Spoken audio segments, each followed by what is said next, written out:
All right, everyone, we are up. How's it going? It's good to see everyone. So, hey, Chipty, we got a ton of people in here. Ashley's watching. We've got people popping in on Instagram. How's it going? Got our coffee. So we're gonna be getting the stream started today. We're gonna be talking about photography and some different techniques in terms of lighting. We're gonna be talking about framing as well, which I should adjust on Instagram a little bit.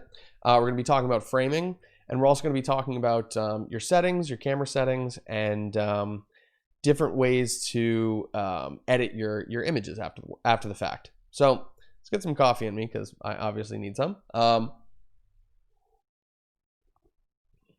Make my overhead light a little brighter. All right, so we're working in a new studio right now, which means that we have some new lighting setups. I'm going to adjust my lighting a little bit.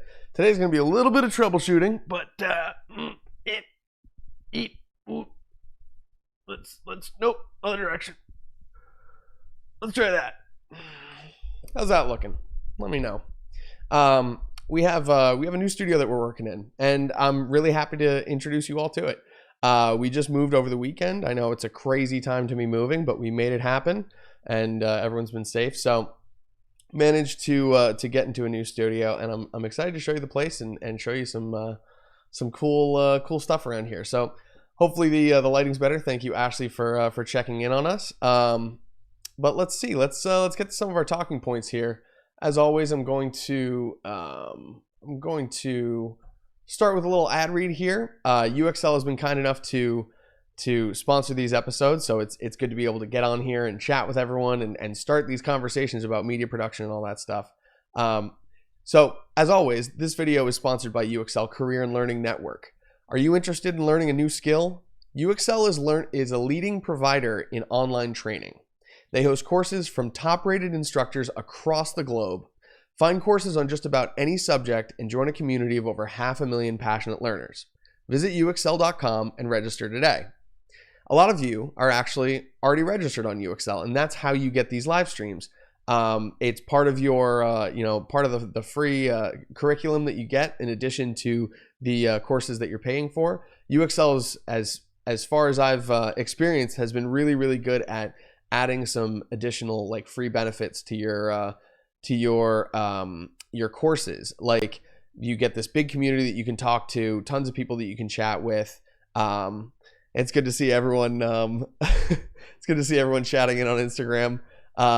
If you want to chat in and have us actually like see the conversation, have everyone see it, head on over to either Facebook, YouTube, both of those for UXL, or head over to Twitch, twitch.tv/FCMG_stay. I would love to see you there.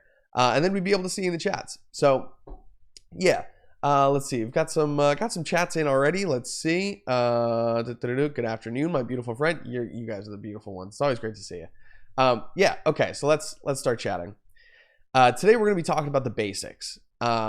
We've been doing a course on photography. This is episode 2. If you haven't seen episode 1, go back and check that. We had a good discussion about smartphone photography and using the gear that you have and using it to the best of your ability, best of its ability too. So talked about great ways to practice, all that stuff. Go check that episode out if you haven't seen it before. But if you're here now, definitely stick with us. We're going to be chatting about the basics for photography. So in my book, that's lighting, framing, controls, aka the controls of your camera, like how to change, settings and all that stuff, and then editing. That's going to be like the 4 parts of the process, really, because like lighting, in my opinion, is really everything. And even if you're shooting landscapes or anything like that, you have to be able to understand the settings of your camera and the controls of that and framing in order to make the lighting that is available to you work towards your advantage. So that's been a nice. Here we go. I'm gonna adjust my windows here. So we've got a bunch of talking points that I want to hit on those different subjects. We've got them kind of broken down into those 4 sections, and we're going to talk about the quote-unquote rules of photography. We're going to talk about your experiences and get your input as well. But then we're going to talk about how you can break those rules, which I think is like, that's where photography starts to get really creative. Like there are standard ways of doing certain types of photography. like real estate photography, for instance. There's like a standard way of, all right, if you do it like this, then it's basically going to be right. But if you learn how to break those rules, when, why, and how to break those rules, then all of a sudden you can step up on your competition and you've got this, this edge on everyone else. So we're always looking for that edge as photographers. That's really about, being able to stand out and being able to grab your audience like that. And if you don't have that ability, it can be a little rough. So yeah, we got a bunch of people watching right now and chatting in. It's a little after 12 o'clock right now. We started our stream a little bit early to hopefully get some people in and give you a chance to chat in and whatnot. So I'm gonna see if I can get up the UXL questions, because when you chat into UXL, or when you sign into your UXL account, actually, you're gonna get the ability to register for these courses and ask questions. But I've been having some trouble getting it up today. This page, and it's I would love to be answering these questions. If you asked a pre-register question, excuse me, definitely ask that question in the chats. I want to see that in YouTube or on Twitch or on Facebook. We have UXL is on YouTube. It's also on Facebook. Sorry, or you can find me on Twitch, which I would really love to. I would really love to have you there. We recently actually just made it to affiliate on Twitch, which means that I'm going to have the ability to do more of these streams for you and talk more about media stuff and have these discussions. I don't want to put myself out as like the end-all authority on this stuff by any means. I just want to have a conversation with everyone and open up the floor for your comments, your experience, and your expertise as well. Because a lot of these people who are watching are, you got more skill than I do in this field. I've got experience in the field and I want to talk about it. I love talking about this stuff too. Who doesn't like talking about camera gear and, all that fun junk?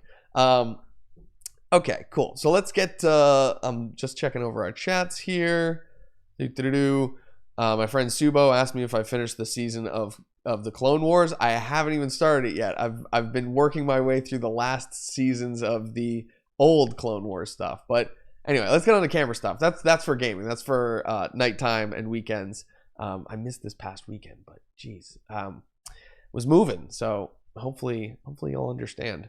But yeah, we got the new studio here. Obviously the walls are very blank right now, but that's going to change. And you probably hear, if you're watching on Facebook, YouTube, or Twitch, you're probably hearing a little tiny bit of an echo in the room. And that's because there's no dampening on the walls. There's no sound dampening. So I have this basic kind of cove behind me, as you can see with my red and blue lights. This sort of cove is creating an echo. So if you can hear, there's a little bit of an echo there. So obviously I'm going to have to adjust that over the next couple of weeks. But yeah, that's going to be part of the adjustment here. So Liz, it's great to have you. It's really cool to have people chatting in multiple times now.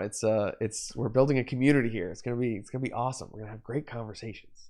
So let's see, Liz, if you're just popping in, then we're about to start talking about the basics in photography. I feel like the four basic sort of tenets, the pillars of photography, if you will, are lighting, framing, camera controls, and editing.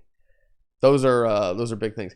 It was pretty hard to move all my equipment, but actually I've made everything mobile enough so that I can actually get all this stuff inside of a tiny little Kia Forte. So in just about one trip, I managed to get all of my camera equipment. It was completely packed to the ceiling, but that's neither here nor there. We got it here. We're all safe. We're all good to go. So, and people on Instagram, if you're hearing me answer questions, then that's people on Facebook, Twitch, YouTube, and another Facebook page. So there's a bunch of people chatting in. We would love to see your comments on Instagram if you're watching there. So come on over, check us out at twitch.tv/FCMG. No, _/FCMG_stay. Wow, my brain just all right, completely lost it. Apparently I need some water. So let's get, actually, I only have one screen right now.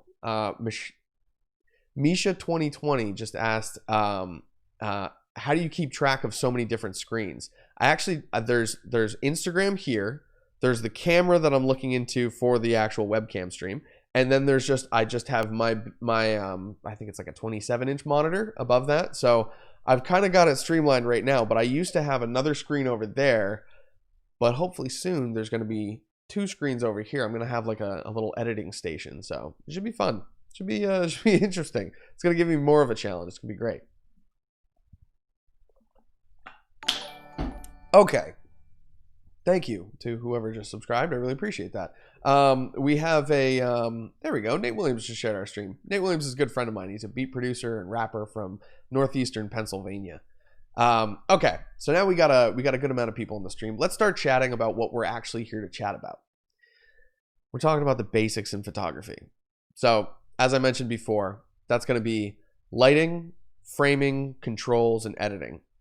Actually, the last studio, Liz asked, what was wrong with your last studio? It seemed pretty well equipped. It was really well equipped, actually, but it was my parents' basement. So I finally got a place again. I had just moved back down from Canada like earlier in the year. Getting back on my feet, helping my parents out with, manual labor stuff. And, now we're here. We finally got my own place. And this studio is actually much bigger, despite the fact that you're just seeing 2 blank walls behind me. I swear that will change. I promise. But we're going to have this pretty well set up. We're going to have a couple of cameras around here too, so we can multi-stream, and I can show you, a lighting setup over there. But we're going to do a little tutorial over here today. I think it's going to be just fine. Okay, so we're talking about the basics in photography. Lighting, framing. That means, how you put your shot around your subject. Also camera controls, how to use your camera manually. That's a big thing when it comes to being able to control your lighting and sort of your framing too, but it's more so about your actual settings and like how you're going to make your subject look, the emotion that you're trying to feel, all that stuff. And then finally editing. Those are our big 4, I think. Editing is really the final product, like how you're going to finish that photo. A lot of people say that, I've heard photographers talk about like, oh, I never edit my photos. I just, put them right out of the camera. And like, that's great if you can get your photos just perfect out of camera. But at the same time, that might not be feasible in a lot of situations. It might not be practical. And honestly, there could be just a better way to get that image without having to make sure everything's perfect in your camera. For instance, we'll talk about camera raw, which is really good. That's a little like prosumer kind of level, I guess. All right, so let's get into lighting first of all. So right now what you're looking at is I have single light coming right down in front of me. Obviously I've got a little bit of backlight here. There is I have some lights to the side that are very soft. But I'm not gonna mess with those. I'm actually gonna set up some other lights right here. And we're gonna talk about lighting and stuff like that. We're gonna do a basic 3-point setup, which is a typical kind of interview lighting setup. Also, we're gonna talk about some ways that you can make that setup a little bit more efficient. Like I have a way of setting up interviews that I love to use 2 lights. I'm gonna show you the exact lights that I actually use. They're the GVM 520S Master Series. That's what they call them now. Back then, it was just the GVM 520S. But these are high CRI lights. CRI means color rendering index or color something. Anyway, it's basically how well the lights will recreate skin tone in your camera. So if a light, projects a little bit too much green or a little bit too much magenta, it's going to lower that CRI rating. So it'll be around like a 95 or maybe lower. 95 is pretty good. You can typically do something just in camera to kind of balance that. Or even if you're taking photos, if you're using camera raw, you take that photo, you can adjust your white balance a little bit afterwards. That's where that comes in really handy. So that's one of the situations where you could use a lower CRI light and still kind of get away with it. But these lights that I'm using from GVM are 97 plus, which means that they have really high rendering index. And I know the difference between 95 and 97 is like, come on, it's only like 2 percentage points out of that entire scale, but it really does make a big difference. I've been really loving the way that these lights look. They'll probably look a little bit better than this one, and honestly, they They might look a bit off because I've balanced my light and my camera to this light. So we'll see how that kind of affects things. And we'll be able to show you the daylight or indoor balance settings as well. Ashley mentioned just now in Restream that you can find these lights and more of our favorite gear on the official FCMG Stay gear list. I like to share this link around. It's a little bit long in the chat, but if you copy that link and you go check it out, you'll be able to see some of the lights that we're talking about, and you'll be able to see my entire list of like active gear too. On Instagram, if you want to see that link, come check out the videos on Facebook or on YouTube. We're chatting through the UXL platform, and then also on Twitch. You can come check us out, twitch.tv/FCMG_stay. There's also, let's see, Full Coverage Media Group on Facebook. That's my company. We're streaming there as well. It's good to see everyone. All right, so let's get these lights set up. I've got a couple batteries, but I also have some plug-in power for them, so we might end up using both. I do like to show off when lights have good battery options, and I've been loving NPF batteries for lights recently. So I'll be back in just a second. I'm going to grab these lights. They're right down here. I'm just going to start setting things up. But you know what? I'll give you some tunes to kind of relax to, you know? I like to get stock music off of artlist.io. This is not a paid sponsorship by any means. Neither am I paid by GVM or anything like that. I've done some reviews for them, but it's, you know, I'm not being like paid to say this on stream. I just like these services. These are services that I use professionally. I'm a freelance media producer, and they've been good to me. So here's something from Artlist. Let's see. Let's find one of the ones. Yeah, okay. I think this is let's try this one. Sure. A little guitar music as I set up these lights. Cool. So I'll be back. I'll keep an eye on the chats. Feel free to ask any questions while we're doing this. But I'm gonna get a basic lighting set up so we can check out some lighting setups. I just said the same thing twice. You get what I'm saying.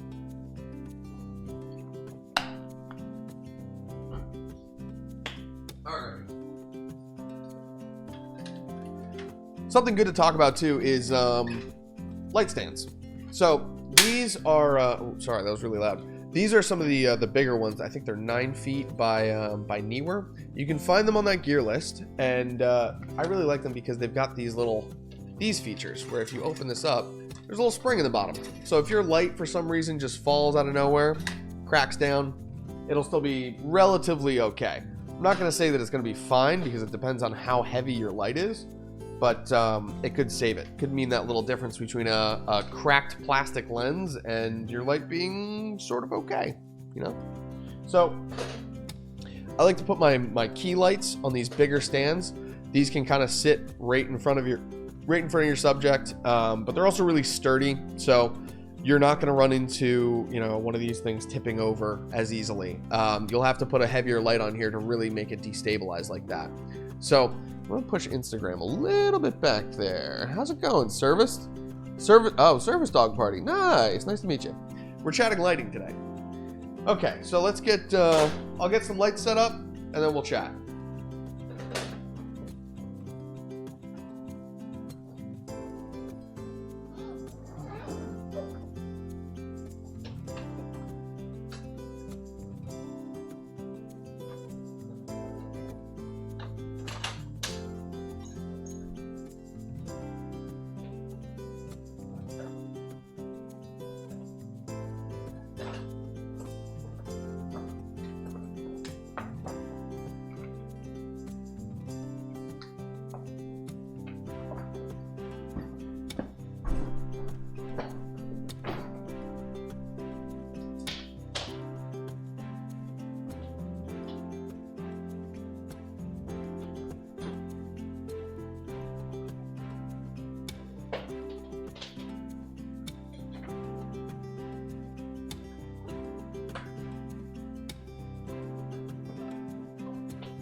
Thanks for the chat in there, UXL. UXL just said on Facebook they're helping moderate this channel as well.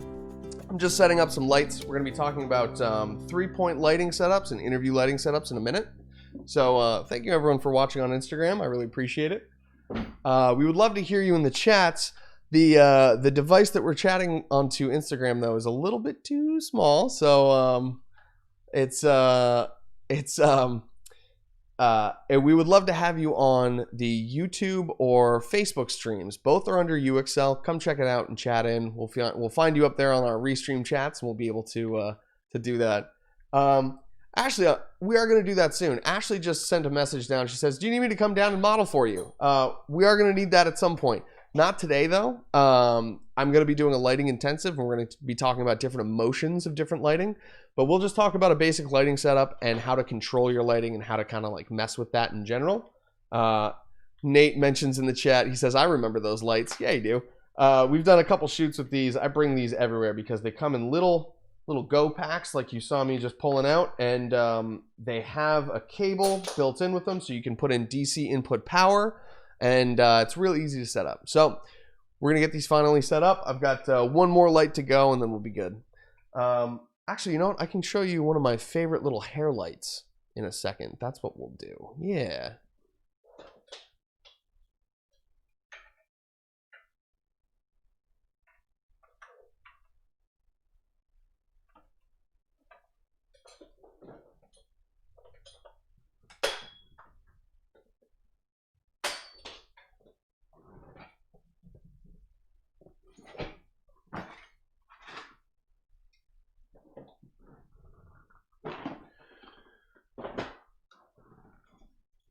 Alrighty, so all the stands that I'm using today are by a company called Neewer, and Neewer makes some equipment that I would say is sometimes on the cheap side.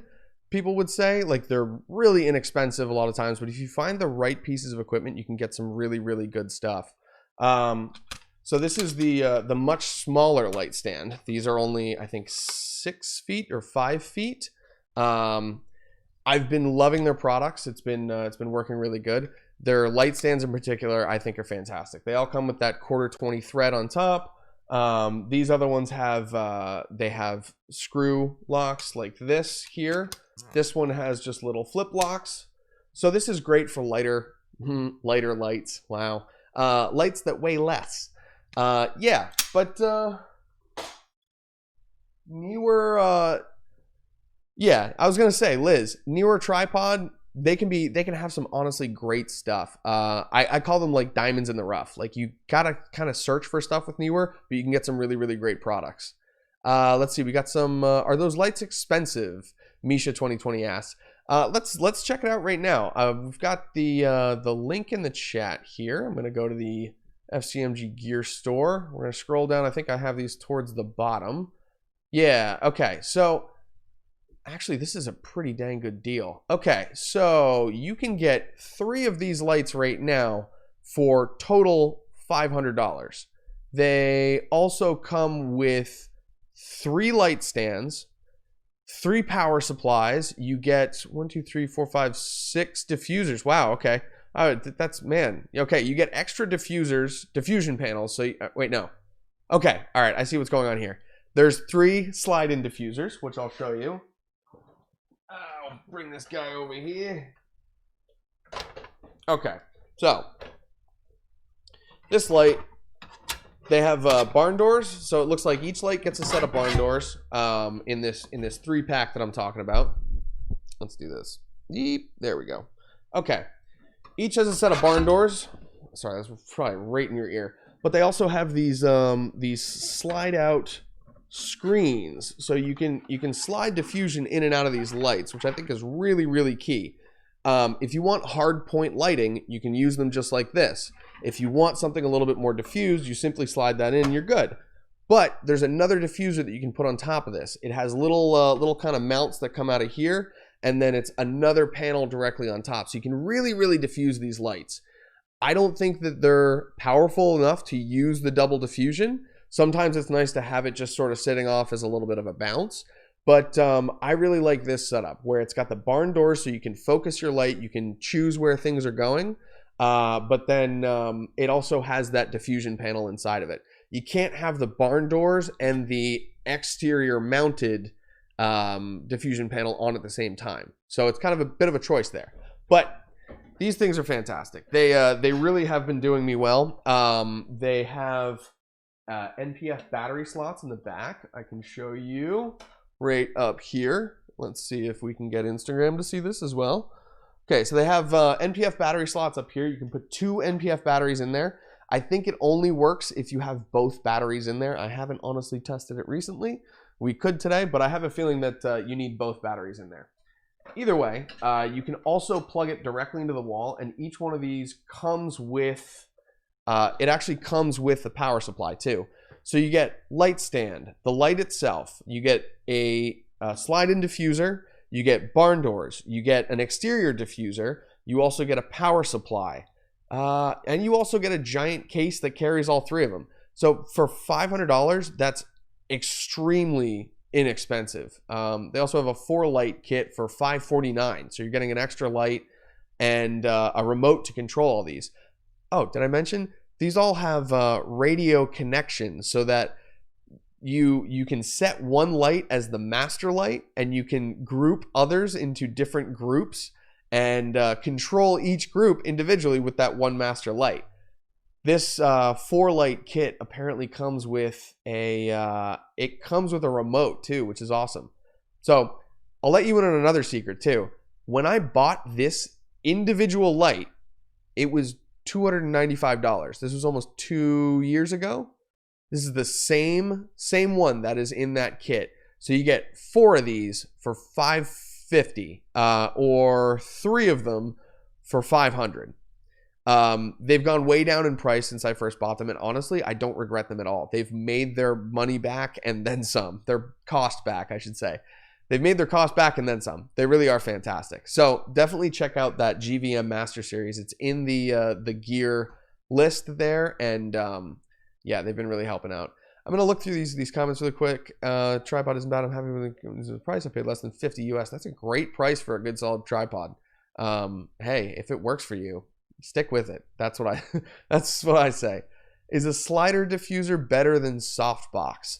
Softbox would be better. The slider diffuser does a good job of just breaking up the bead kind of look, because if you take this diffuser panel out, then you're actually going to get multiple shadows kind of stacked in a row. Let's see if I can actually show that to you. I think I might be able to. Let's flip this thing around. I'm gonna shine this directly onto the wall behind us, and then I'm gonna use my hand as a model, and you're gonna see the shadow from that. All right, so let's turn this guy on. Flip to the right. There we go. Nice and bright. Wow, that's real bright. All right, so you can balance the color. Instagram is going crazy right now because my phone is auto white balancing. Meanwhile, I'm flipping between signals here. So let's turn this down just a little bit. It's not going crazy. Let's see here. That looks good. Okay. So pointing off in this direction. We're gonna brighten it up. It's gonna be a little intense for a minute, but we're gonna take this diffuser panel out, and you're not gonna see too much of a change in the quality of light. Yeah, it's gonna be more focused, but I think the main thing, I want to be able to show these shadows. Yeah, okay, so nope, too bright. All right, you got to balance some lights out here. Got to figure out how I can show you guys this. Maybe like that. All right, so here's something that's really interesting. The further away a light source is, the sharper your shadows will look. That sounds very weird, but there's actually physics behind that. So a light source is emitting light in all directions, right? So the further away you get from that object, the straighter directionally the light is going to be. So the less it's going to, it's going to splay off to the sides and show that sort of this look where it's very, very soft shadow. So let's go. I'm going to stand up really quick and I'm going to show you this. So here you can see there's a bit of like layering to my shadows. It's kind of hard to see, but there's basically what's happening is, oh geez. Basically what's happening is there's rows of beads, and because those beads are in straight lines, you'll get shadows that go progressively darker as they get closer to the subject. Instagram, what we're doing right now is we're doing a lighting tutorial. We're talking about different lighting situations, and we would love to see you in the chats on either Facebook or YouTube. We're on UXL's Facebook and YouTube, and we're also on Twitch. So twitch.tv/FCMG_stay. Would love to see you there. But yeah, come check us out, and we're gonna be talking some more lighting. So basically, you can get these weird shadows with these panels. So you have to diffuse them. I use these for that. Just sliding them directly in, like so. And then your shadows. I'm gonna pop this on again. Then your shadows are gonna be much more diffuse. So I'll go back to the wall. You'll kind of see what I mean.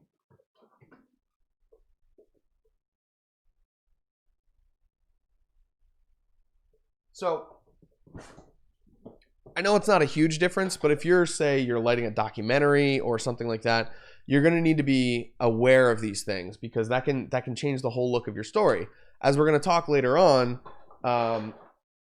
there is like a lot of emotion tied to certain types of lighting. So we're going to start setting up that. Yeah, okay. Ashley's saying it looks like 2 layers. It was visible. So yeah, it's kind of showing those lines if you don't have that diffuser on. So it's always good to have a little bit of diffusion on. Softbox, to answer your question, would give you better diffusion, but the more you diffuse your light, the less powerful it's going to be. So you have to balance out power and diffusion. You can get a way powerful light, like a let's see, GVM makes like 80 watt chip on board lights.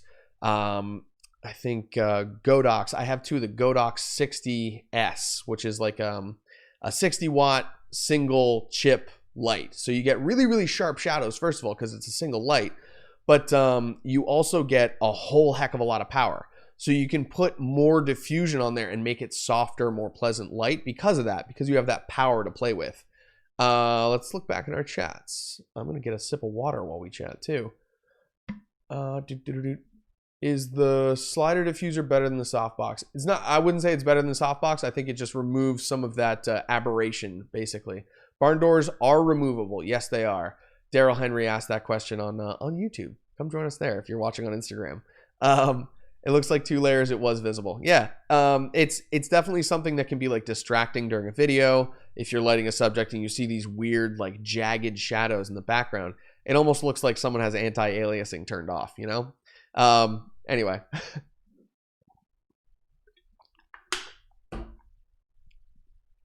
Okay, let's get into the basics here. We're gonna do a basic 3-point setup. So when I think about a subject, so we're gonna be looking into the webcam for this one.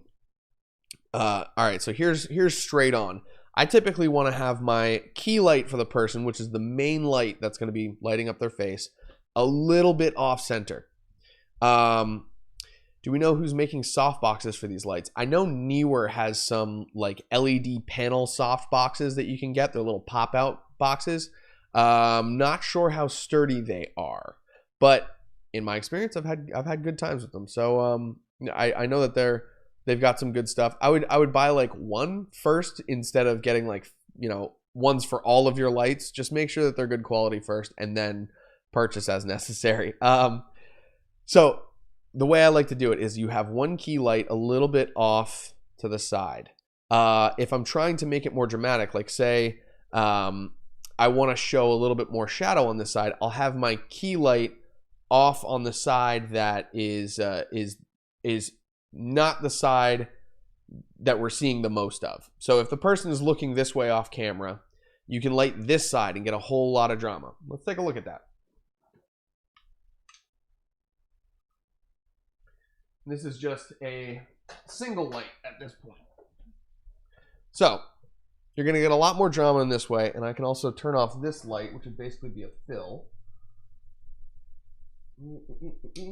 There we go. All right. So lighting like this is going to be very dramatic. You're going to have one hard edge. On Instagram, it's trying to compensate and sort of balance for that, but that's going to be impossible because my giant bald head is super shiny. So this is going to be way more dramatic. Meanwhile, if you're looking to do something a little bit more either like documentary style or natural, then you'd want to light from the other side. Exactly. Daryl Henry says maybe bounce from the other side. That's another option too. Cool thing is you can use things that are just white, like this little whiteboard. And let's see if this works. Probably not powerful enough. I have this turned all the way down right now, but you can see when here. All right, I'm gonna blow out the camera for a second, and we're just gonna look at this. If you take this card, just look how much lighting is added by moving something like that close to it. So that's what Daryl's talking about when he says bounce. Let's turn that back down. Okay, now we're going to. I was just showing everyone my list of my to-do list there, I guess. All right, so now this is going to go become a different light for us. Let me turn this back on. All right, so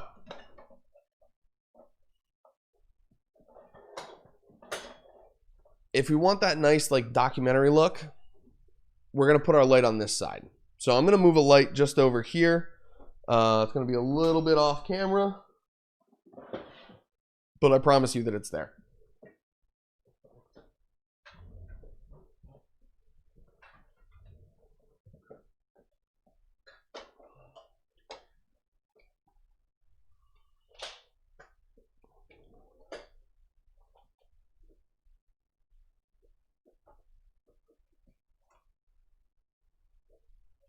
Okay, so let's get this one set up. Move it a little more so it's in front. So I'll turn back this way, how I was showing you before. I'm going to turn this down, and I'm trying to adjust all my settings before I even turn the light on. All right, here we go. So I'm going to turn this on. All right, and now on this side, obviously it's super bright. And we want it balanced to daylight. Okay, so turn this guy off again. Yeah. All right. It's still not quite where I want the light to be. A little too dramatic still. Okay, let's move this over. I know it's right in my face. So you're seeing very, very bright lights on Instagram. All right, there. That's a little bit better. Instagram's kind of balanced out a bit. I'm gonna pop on my autofocus here. Okay, there we go. All right, so this is much more pleasant. It's still very dramatic because you're getting shadows on this side. Thank you, Ashley. You just dropped off some water to my left. I noticed you doing that. I was just deep in lighting city here. So this is much more pleasant lighting. Liz, I actually do. Ashley's been fantastic at being an assistant lately. She's been kicking butt at it. She's working 9 to 5 though from home, so she's got stuff that she's got to do.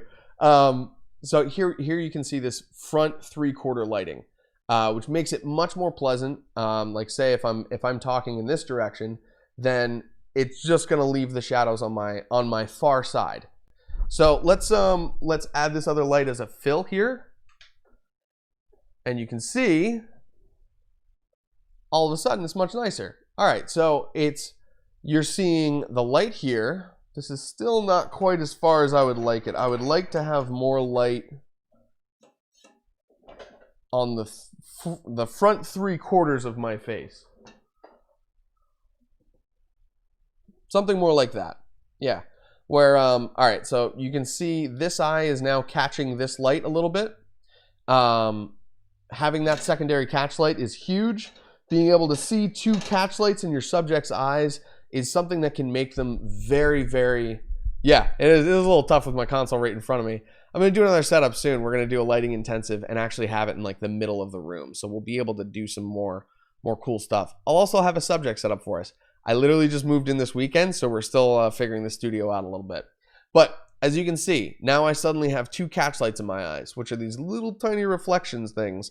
That does a huge job when it comes to humanizing your subject, like making people look human and look alive. If you notice, you watch movies, even in dark scenes, they'll still somehow have like these little catchlights in their eyes a lot of the time. And that's in film, I think that's called oh shoot, there's a name for that light. It's a tiny, I think it's a, no, it's not a gobo. Anyway, it's this tiny little light basically that they shine just off of the actor's face, so you get that reflection in their eyes and it makes them look alive.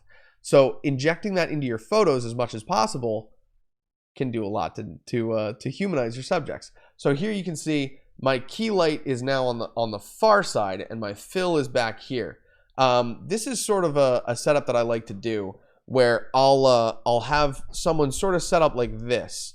So here your key light is on the far side of the person's face, but it's still lighting up 3/4 of the face. So you can see here, this is where that shadow stripe sort of comes through and that side light gets blocked. So you can see I'm lighting up the front of my face, like I'm almost directly looking into the light, and then I'm just sort of filling on the back end.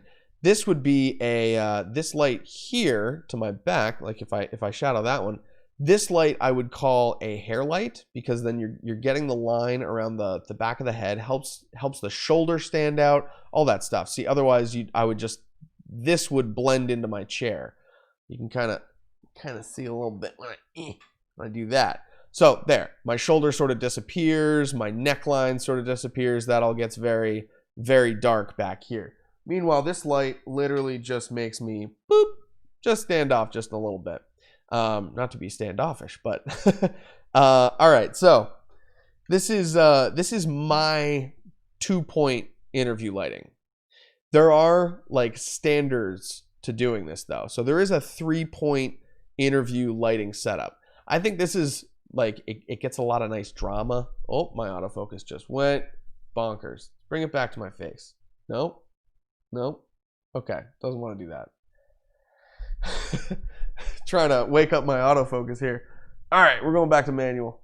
And let's set it back.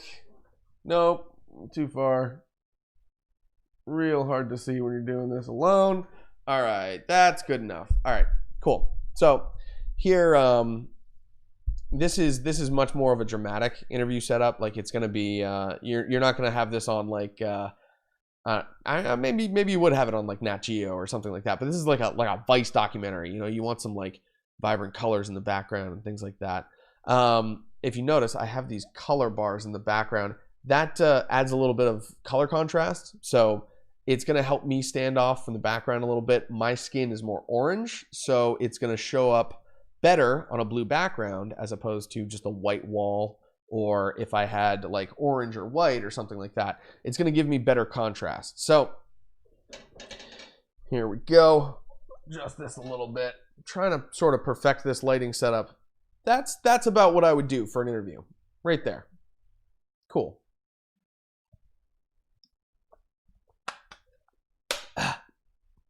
Thank you, Ashley, for the extra water. I appreciate that. Here you get much more drama. You get that far side real lit up. You get that near side. You get the fill light of the actual side of the face. You see that? Yeah, it makes a big difference. But then you also get this sort of hair light here. Typically what I see is you see more of a left and right configuration. So I'll see something where these lights are a little bit more forward. So you get an interview that looks more like this. And that's great. You have good full lighting on the face. It's much more I would say muted. I'm gonna adjust this a little bit more, try and focus it in the right spot. Okay, there we go. All right. So here it's much more even. I think it's a great way to set up your lights and do like documentary style or TV broadcast interviews. This is like a good standard to hold on to. Misha asks, how is your autofocus so quiet? My autofocus is so quiet because my microphone is here. It's not on my camera. That's a big thing. If you have autofocus that goes it's best to take your microphone and put it somewhere else, like get it off of the camera. The other reason is actually because that's a Sigma lens, and Sigma lenses I've noticed on Sony mirrorless cameras are just crazy quiet. You can shoot video and use the internal audio and you'll be totally fine. Okay, so we're looking at these interview lighting setups. So typically what people do, see now my shoulder again is starting to fall off just because my lighting is so even. It's just two panels exactly the same. One is here, one is over here. They're at about like what would that be? Like a 45-degree angle off from center. So this setup I like when people have to like read things or they need to use their eyes, because it's much easier than looking directly into a light. Like if you're looking like this, staring directly into your lights or having your subject stare directly down lights is kind of hard sometimes, especially if you're doing flash photography. Flash photography is like just rough sometimes. If you're just boom right in someone's face, you can honestly like hurt people's eyes that way. So you have to be careful about how much power you're putting into your flash photography and also the direction that you're coming from. So doing a lighting setup like this, where it's about a quarter, 45-degree angle off from center on both sides, can look really, really nice. It's also a lot easier of a setup because there's your person, you go boom, you set two lights about a couple feet apart in front of them, depending on how far away you are, how powerful your lights are, etc. Like I would like to have these a little bit further away so I can show you and show you a little bit more of their power and their spread and all that stuff. But this will have to do for now. So how do you get your subject now to stand off of that background? You would add a hair light. So we're gonna grab another hair light. This is actually a different company for this one. I do have a third GVM light. It's another big panel. It's actually their 50RS, which is their RGB panel. Those are super helpful. They can be great for throwing up light in the background, colored light in the background, so you get that color contrast.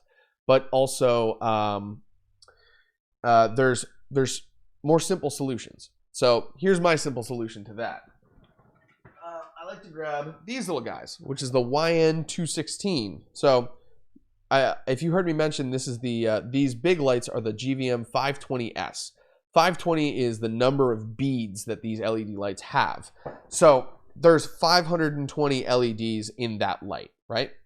This little guy, just about a quarter of the size, is 216 LED bulbs, and it's going to be directly flat into here. I like the pattern of them. YN216. So this is 216. You can kind of see it. Kind of see it right there. Liz, that's going to be in the gear list too. It should be down there somewhere. But these little guys are great spotlights. They're much more directional. That means that they're going to throw light in a path as opposed to just flooding everywhere. But we're going to grab a battery for these. Where'd my batteries go? Okay. All right. Here we go. We're back.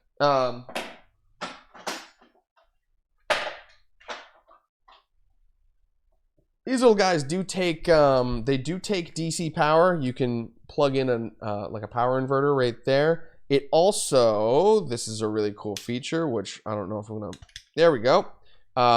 It also takes AA batteries. So you can put AA batteries in this thing, 6 of them. You can use rechargeables, which I think would be the best option. But I think the best battery life is this battery that goes on top, which is an NPF.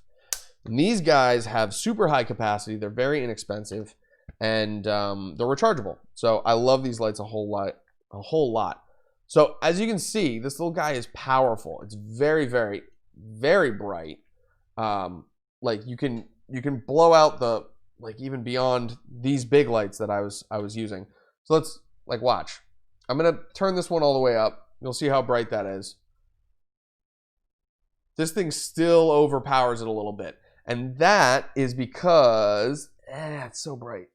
Okay, that's because these are focused like beads. They're lensed, so that means that they actually focus in a direction. So when a light is just spreading out everywhere, you're going to get less power relatively. Whereas if a light focuses its beam, you're going to get more power in that beam. So you can actually get more light out of powerful lights like that. This thing, Daryl, this thing is super, super light. It's a plastic body. It's plastic barn doors, all this stuff. I've had these in a bag in the back of my car for the past 2 years. I have 2 of them. I've dropped all kinds of things on top of them. Honestly, I'm surprised that they still work, but they work great and they've worked flawlessly for me. So what I would do with this is I would grab my teeny tiny little Neewer stand, because these are perfect for these. By the way, I think you can get 2 of these stands for like $30 or something. So you get yourself 2 of these lights. Let's see. I'm gonna see if I can find see if I can find these on the gear list.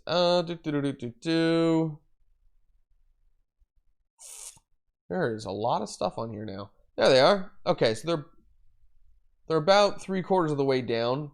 Right next to the Yongnuo. These are both Yongnuo. So Yongnuo makes the YN216, which is this little spotlight that I'm talking about, but Yongnuo also makes these light bars, which is the YN360. I got the version 1 because that takes NPF batteries as well. So you can just carry around a bunch of NPF batteries and you're good for every light that you own. The version 2 is a little bit more powerful, but it's rechargeable. So it's an internal lithium battery. Those can be great, but if you're traveling, you can't take big lithium batteries with you. So it's better to just like NPF and then store those in your carry-on, or store those in your, I think it's your carry-on. Anyway, I'm not an authority on that stuff. I'm better with lights. Let's talk about this stuff. All right. So this one is going to go up and behind. Here we go. I'm going to turn this guy way down because it's super powerful. Okay, and something like that should be all that we need. Honestly, we don't need a lot of power when you're doing your hair lights.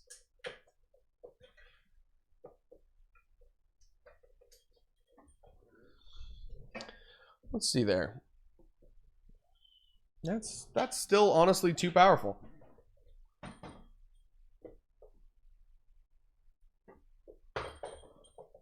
So these can go, this could go directly behind me. You can see there I'm getting a little bit more, like my beard is getting illuminated here, my shoulder, the top of my head is getting a little bit. I think I want it more on this side. Nope, actually I want it.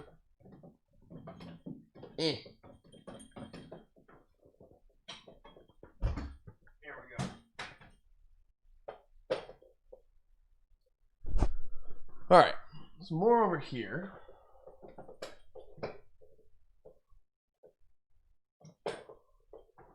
Put this sort of off and behind. Yeah, like that looks pretty good. All right, so this obviously it's lighting up the side of my head. You can see a whole lot, which is a little bit too much, to be honest. So sitting here like this is gonna work a lot better. So you can use your third light. This is just as low as it goes. I would typically bring it back more. I'd pull that a little bit further away from the subject because it's just sort of overpowering right now. Also, then you can get the same angle of light, but pulling it further back at that angle, eventually it's going to disappear from the frame. So then you can turn it up more and compensate like that. These are all constant lights though. So these aren't really like photography strobes or anything like that. But what you can do is you can set up your lights in the same positions. So you would have just about the same lighting setup, but you would just be using flashes instead. This is kind of an aggressive setup for like a photo shoot, just having 2 key, like a key and a fill, and then having a hair light. That's more typical of like interview setups and things like that. But overall, it's still going to be a really solid setup if you're doing headshot photography, or you're trying to do like passport photos or something like that, like something where it's just documenting. You're just trying to get a good solid, clean image. James Bass, no worries that you're late. We're good. We're talking about photo setups and different types of lighting, and we're going to be talking about framing in a little bit, how to frame your subjects, and just different ways to do this sort of stuff. we're having a discussion, so it's always great to have people chat in. You're always welcome to ask me anything about photo, video, or media along the way. But today's subject is the basics in photography. We're getting into lighting. We're getting into framing, the camera controls, and then editing. So currently still on lighting. But as you can see, we got all kinds of stuff going on right now. There's a couple lights behind me. And then, yes, it does start at 12. I've been rolling in the lighting part for a while. In my opinion, lighting is one of the biggest things with photography. Learning how to control your light, how to block out light, and be able to set up lights of your own is real key. All right, I got more water over there. I think it's time for some coffee, though. All right. So we discussed a 2-point setup before too, which is basically instead of having these two key lights like this, you're switching it so that you have one sort of off to the side and one more directly in front. You're going to get a more dramatic lighting setup that way, but you're depending on your medium, that can work really well. I really like that dual lighting setup, and we can honestly just switch off one of these lights and get right back to it. You'll see what I mean when I talk about being able to just cut out one of your lights and not have to bring as much equipment with you. So if I kill this one, this is going to be a very dramatic example. So the subject would be sort of sitting here. I would actually just move this a little bit further out. Still too powerful though. And now here you have a dramatic lighting setup. Great for photography too, in my opinion. Having a key light that's off center. You pull it off about to a 45-degree angle. And then having a hair light a little bit behind that's also acting as a fill. You get a little bit on the side here. I could even bring that back a little bit. So you get some on the side. You get some on the side of your face and all that stuff. But it also brings, it helps them stand off from the background. So it lights my shoulder. It just gives me more of a three-dimensional look. And that's really something that you're trying to go for when you are lighting your subjects. You're trying to show depth. You're trying to show character. And you're trying to show some emotion with that lighting. So we're going to mess around with position of lights now. That's, I think, the next big thing when it comes to determining the emotion in your photos. So I'm going to take this guy off of or actually no, I'm going to leave that on the stand. But you'll see what happens. Right now, it's fairly even. It's just a little bit above eye line with me right now. Liz, we were talking about 3-point lighting. That's just that's more of like documentary stuff. I like to use a little bit more drama, just personally. But so now we're talking about a 2-point setup. This is do you have a decent mini boom arm? This is actually this boom arm is a newer boom arm. I think it's on that list as well, the gear list. Yeah. Okay, all right. If you're talking for a backlight. So yes, something that I would do is use a light stand that has another crossbar atop so that you can boom your light over without having it show up in the background. We'll be kind of going into more equipment like that, like C-stands and bigger, heavier duty equipment on later episodes. That's going to come into our videography courses. That's going to come into some of our other content that we're talking about. So we'll definitely get back to that, Daryl. I really appreciate that comment. It's good that we've got lighting people in here. So Instagram, we have about 15 seconds remaining. I would love to see you guys on the UXL YouTube and Facebook channels. Also come out to twitch.tv/FCMG_stay if you want to resume the chat. Thanks for watching, Instagram. You guys are still on the hook though. So Instagram just ended. They have a 60-minute time limit there, but now we get to chat. We get to have our own, little chat over here. AKA, I'm just gonna sip some coffee. Okay, all right. So we're gonna continue talking about this lighting setup, but we're gonna talk about emotion when it comes to actually where you position your thing now. So your light. You can see as I drop it down, we go below eye line. Insta limits to 60 minutes on I think verified accounts and whatnot. Otherwise, it's much shorter than that actually. But that's just on live content. They just have that sort of limit. So you can see as soon as you lower this down, you're going to get more of the face. It's going to be even with the face, but it's going to be much more a sort of like a more somber emotion, like there's people colluding about something or whatnot. You can even angle this down a little bit more. It'll dim it just a touch. But yeah, makes for really dramatic lighting. This would be good for like a noir or something where you're lighting down, but you're also below eye line. Meanwhile, you start flipping this light up and drop it down even more, and we're gonna start to get horror movie lighting. So now we're getting that underglow, that sort of sinister look, and it you can already tell from the video here that it just gives it a much more horror movie type vibe. And you'll notice sometimes when you watch horror movies that they'll change lighting, or they'll set up lighting in a room so that it's like there's a lamp on a table, but then the person walks over to the lamp, so that's just this lamp like shining right up, and then they're looking at the character saying something. It gives a very specific sinister vibe. So if you're looking for that kind of emotion, definitely underlight your subjects. It's like, when we were all kids, we're with Halloween or any holidays like that, someone's telling a scary story or a campfire story, and you shine a light right under their face. That's classic. That's something that we as humans have sort of ingrained into us. So the emotion of lighting, I think, is something that's intrinsically human. It's something that we all understand, and yet we've never really talked about it as a collective. All right, so let's look at the opposite now. Ooh, kick. There we go. We're gonna bring this way up. I think this light is gonna be able to reach this far. You know what? I'm gonna switch this real quick. I'm gonna light myself from this side, because otherwise I'm gonna go completely dark. But I'm gonna switch this guy to battery power real quick. That cable is just a little too much. There we go. All right, drop that off.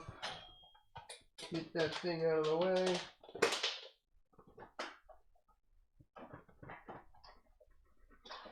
All right, and so on the light behind me, we've been using, oh geez, this is real dark. Okay, on the light behind me, we've been using the little NPF batteries. That's the NPF, I want to say 550. These are much bigger. These ones can power a lot more. They're, I think around, 7,900 milliamps. So these have a lot of power in them. You can run one of these lights for about 10 hours on a pair of these. There we go. There we go.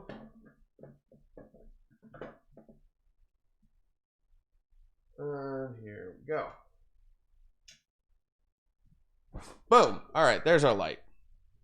Beautiful. All right, so let's kill this fill light. Keep our drama going. All right, high drama. Okay, now lighting from above. So here it's much more pleasant on the face. You're still gonna get your catch lights, which I think is very important. Having those lights in your eyes. Seeing some comments here. Actually, I'm gonna grab my water and then we're gonna answer some comments. Thank you, Ashley, for this, saving my life with a giant bucket of water. Appreciate it.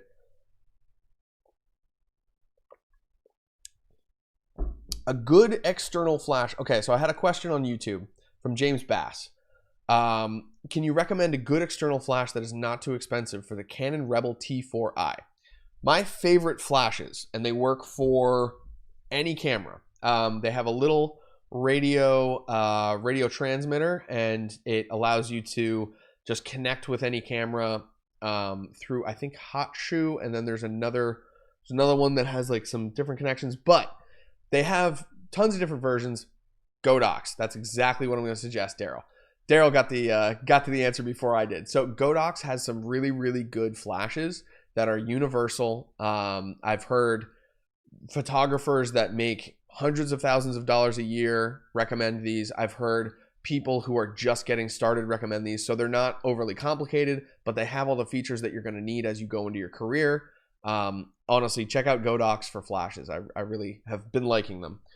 James, anytime. I appreciate it. Thank you for chatting in with the questions. I always love answering your questions and chatting about media stuff. So we're back to our 2-point lighting setup here. And you can see now, bringing that light up gives us a different effect. We can even continue that and sort of talk as we go. But at a certain point, we start to lose those catch lights. So now all of a sudden, I don't have that light in my eyes anymore. Now, type in the chat. Do you notice that difference? Do you notice the difference when those catch lights are gone from the eyes? Because personally, I think it's a night and day comparison. Let's pop down here and we'll slide down just a little bit, and you'll see as those lights, there we go. There it is. The lights pop back into my eyes, and all of a sudden it's much more pleasant. Here we go. I actually kind of like this lighting setup right here. It's very nice. It's right in my face, but it's looking pretty good. That's what I'm looking for. Okay, so we got some more questions here. One more thing. If I purchase the Godox, it only works for Canon, right? I have an old Nikon DSLR as well. So actually, let's pop into a screen right here. I'm gonna pull open a new tab. You're gonna see me for a second, but we're gonna go into our in-game here. Well, in-game. All right, well, let's look these up. So Godox has Godox Flash. We'll go on to V1 Flash for Canon TTL. So this would work with Canon. I think that there are ones, if I'm not mistaken, TTL Pocket Flash Kit, Flashpoint Evolve, that's $250.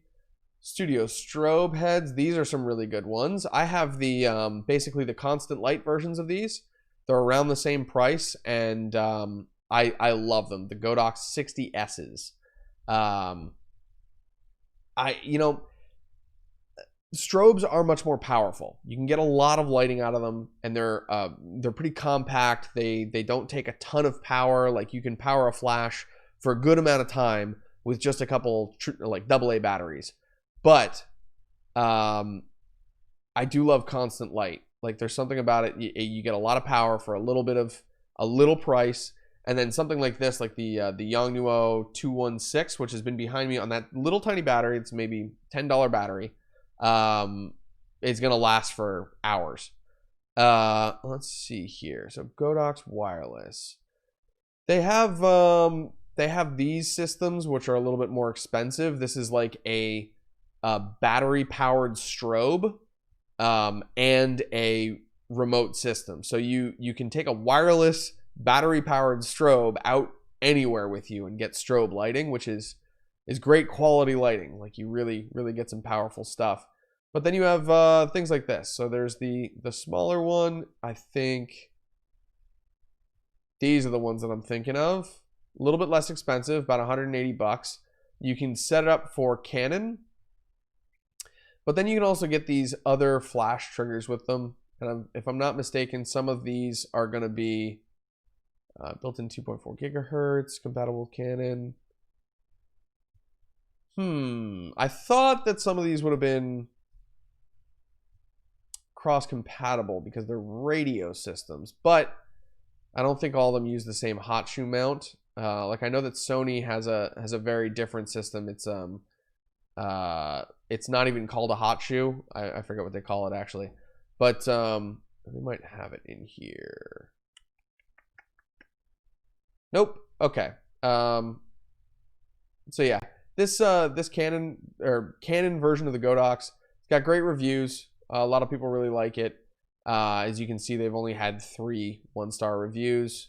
Let's take a look at those. I like to look at reviews and see if I trust the highest rated and the lowest rated ones. Isn't even 6 months. Most of the flashes not working properly at all. All the settings are try it but won't work. I have another Godox Speedlight, AA batteries. This light has been really great. When it was time to add another, I didn't hesitate to purchase one. The rechargeable battery is an absolute rock star, and the flash was an absolute pleasure. What is this? Only 1 star. Wow. I received a response. Okay, all right. This is customer service. Reached out to the manufacturer for warranty info. Why that fails in October under extremely light usage is a real bummer.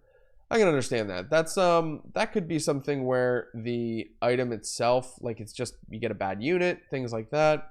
Well, lights after 6 months, a little use. Okay, so they're all kind of even 6 months, most of the flashes.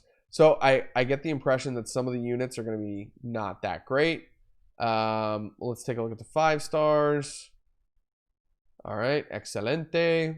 This flash is great. Rechargeable batteries a plus. No more spare AA batteries for my previews flash. I can shoot an entire wedding with only 1 battery. Wow, that's huge. Okay, so the battery, the rechargeable battery has some serious power to it. It seems. Yeah. I've had good experiences with these flashes. I've known people who have owned these and swear by them. They used to get I remember getting the original like the Nikon SB7 something speed light, and it was like $400, and I think I used it maybe 10 times because I realized later on that I could actually just like, you know, clip batteries into these constant lights and bring these around with me. So what's my real need for a flash when it's just going to be stuck to my camera? Like I'm not really going to be able to use it in the ways that I want to use it. So instead I started grabbing these little tiny NPF battery powered lights, like these 2 light bars behind me. These are the YN360s or the YN216, which is my hair light right up here, this little guy. Teeny tiny little lights. They're plastic a lot of the time. So yeah, if you drop it down a staircase, it's going to shatter into a million pieces. But at the same time, you're going to get good quality light. That's good CRI rating. You can see the rendering. It like this one, if you can see, is a little bit colored differently from this one. Their color balance is the same. They're both at 5600K. They're not exactly perfect. But yeah, it definitely does make a big difference having the ability to just bring like constant lighting with you, model it exactly how you want, and then take your shots. I always found it really frustrating to like take photos with a flash and then have to move around and figure it out by like looking at the image and being like, oh, that's not at all what I wanted. A lot of that also comes with the ability to know what your flash is going to be like. There was a photographer that I worked with before. He was up in Ontario. His name was Alan Dean. Alan Dean Photography. It's probably still there. He does portraits and headshots, and he had this ability to like set up his camera, do all this stuff without taking a single shot. Set his camera up, blah, blah, blah. Set his light, move it around a little bit, sort of model it a little bit, and then take like 3 or 4 shots and be like, all right, I got it. He would like be able to nail that photo so quickly, and that's because he knew his settings. He knew how to simply just set his lights and really get it going. Let's see here. We got a bunch more comments. It's really cool. Yeah, okay. Misha and Daryl both say what a difference. This is when we were doing the raising the light so you can actually see catch lights in the eyes. These boys. Daryl Henry says Godfather effect. Yeah, it's definitely like as soon as you lose that lighting, it's very like the person like loses their soul. Let's drop this down a little bit more so I can keep those catch lights going. Okay. We have X1 compatible with MS300s. Is that the flash units? I think so. And what was here? I'm just doing a little research on your question there. Daryl, that was your question. MS300.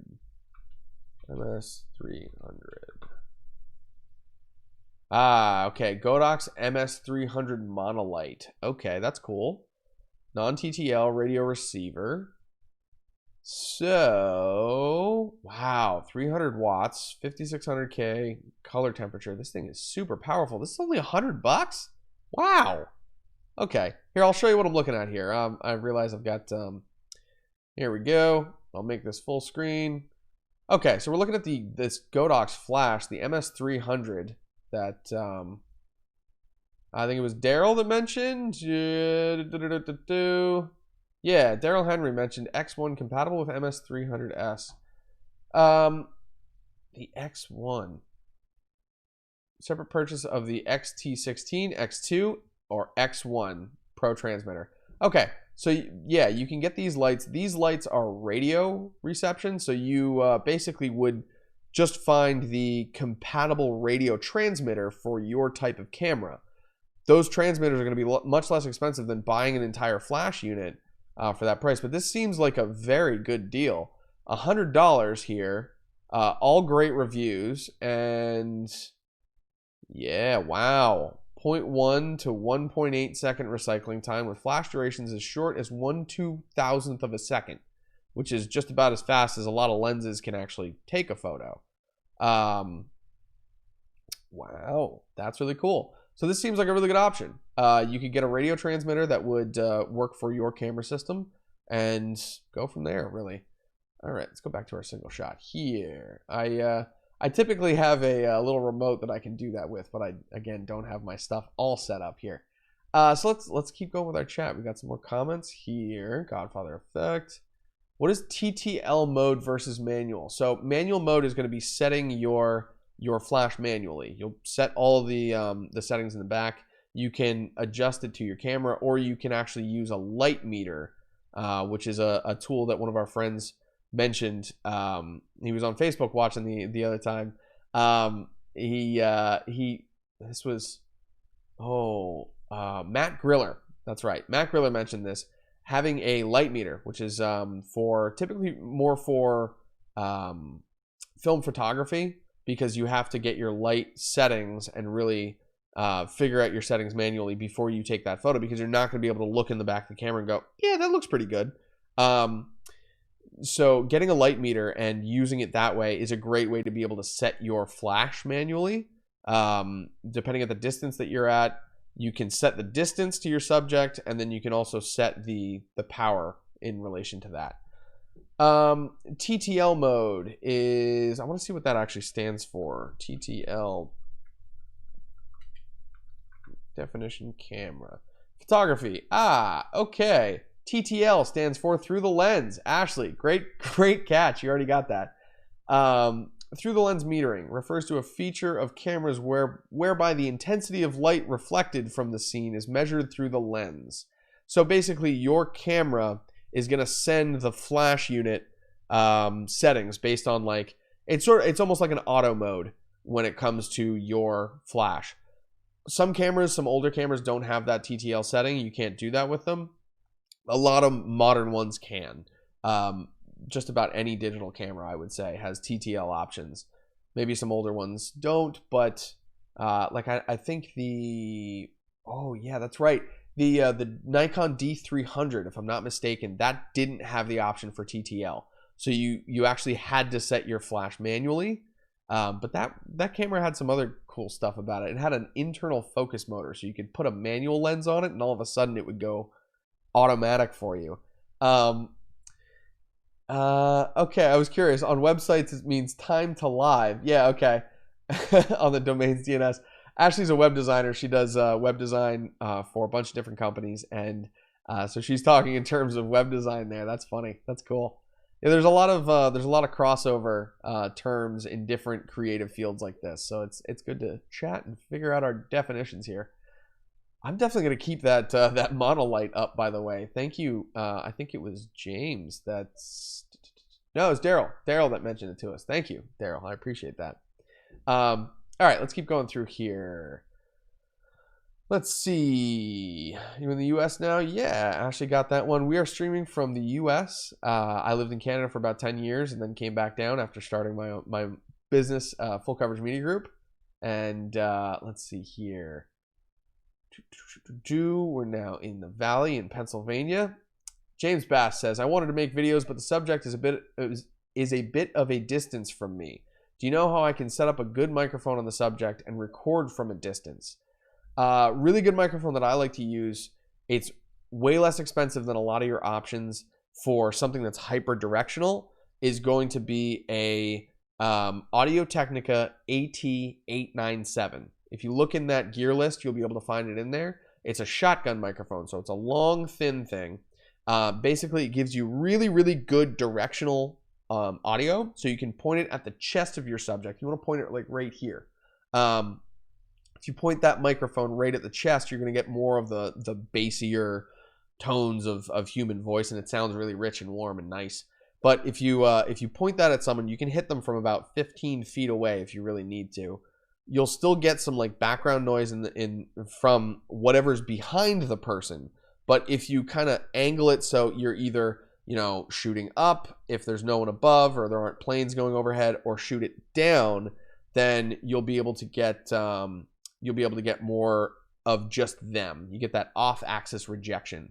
It's an AT1897. So I'm going to actually reply on here. That would oh wait, no, I can reply directly. Oh, I'm learning how to use things here. James Bass, AT897 Audio Technica. There we go. Okay, wireless mic. How do they do the YouTube prank videos? Wireless mics are another thing. These are going to be called wireless lavalier microphones. Those can come in many forms. There are some that are just 3.5 millimeter, so they would work with like a cell phone or something like that. They can also go into the 3.5 millimeter jack in your camera. Others are going to be XLR, so you have to be careful that you have an XLR input if you get one of those. And then still others are going to be just recorders that you can do. So some people might use like the what is the name of that thing? It is the Zoom F1, which is a little tiny module. It's basically, it looks like the transmitter for like a wireless mic pack, but it's just a recorder that actually attaches to someone's belt and then has a little lavalier microphone that comes up underneath. So those could be pre-recorded, but in live situations, you would need something that just has a wireless signal, and then people can, you know, you can go off and do, I'm trying to think of, you know, you can shoot with a really long telephoto lens, someone going up and doing a prank or something on the street. One of the ones that I've really been liking lately is the Rode, what is that thing? It's the Rode video lavalier thing, Rode lavalier wireless. Let's see if I can find it. Boom, Rode Wireless Go. It's about $200. You get a receiver and a transmitter. It's just a little box that attaches right on there, and the microphone that's built in is actually pretty good. You can get additional microphones for pretty inexpensive, and those will attach right in there, and you'll be able to get audio wirelessly. That can be really good if you're live streaming from a camera. You plug that into your camera, and then they'll both be synced up. Let's see here. We're gonna get back into the chats. Okay. So there's a bit of a distance for me. Yeah. So the AT897 is a really good option. James, another option actually is the I think it's Lyx Pro, LYX Pro set of matched condenser microphones. It's about $100 for the total set. You can find those on the gear list once again. It's a matched set of condensers, and they come with omnidirectional, which is just catches everything. Cardioid, which is more focused. That's like this microphone. It's sort of picking up like this. And then hypercardioid, which is going to be more like a shotgun microphone. You're going to get that sort of direction with your mic. Those are very, very directional, where like if you go like an inch or two past where, you know, say it's looking directly down the barrel, if you go like that, it's not going to hear me. It's really, really cool. I love those little microphones a whole lot, but you have to have phantom power for those. So you have to be able to power those. That AT897 that I mentioned, you can put a little battery directly in it, so you don't actually need to have it powered, which is awesome. Very, very nice. Okay, I'm going to read through some more comments. Wireless Go is exactly what I wanted. Awesome. James, Daryl, I'm glad I can answer some questions for you today.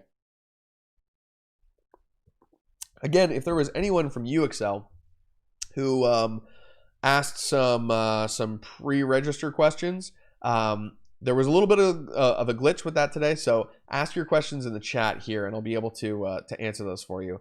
They didn't go through. Something was kind of going up, but UXL's got that figured out. So next time you'll be able to pre-register, answer or ask some questions in there, and be able to you know, chat about what you're looking for here. Okay, so we're back on the. Let's get back to our list here. So we were talking about the basics of got a little water in my mustache.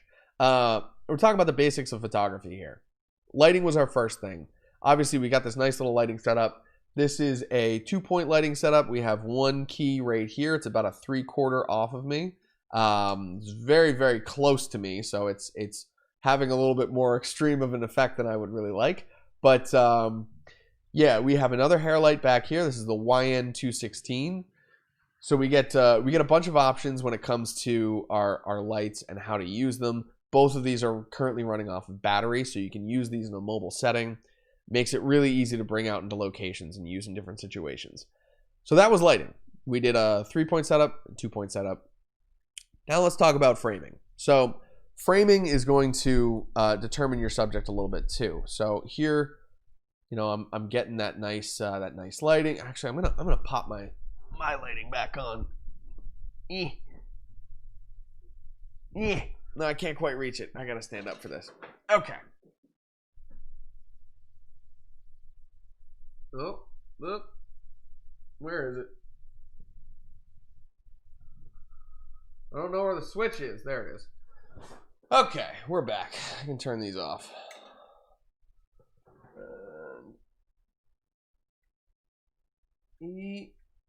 Nope. There we go.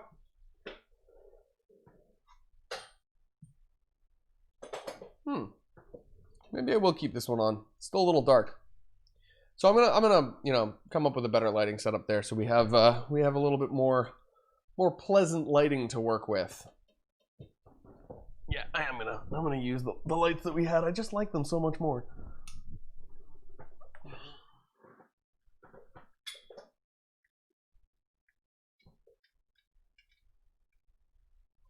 Beautiful. Alrighty, hopefully my batteries don't die while we're midstream.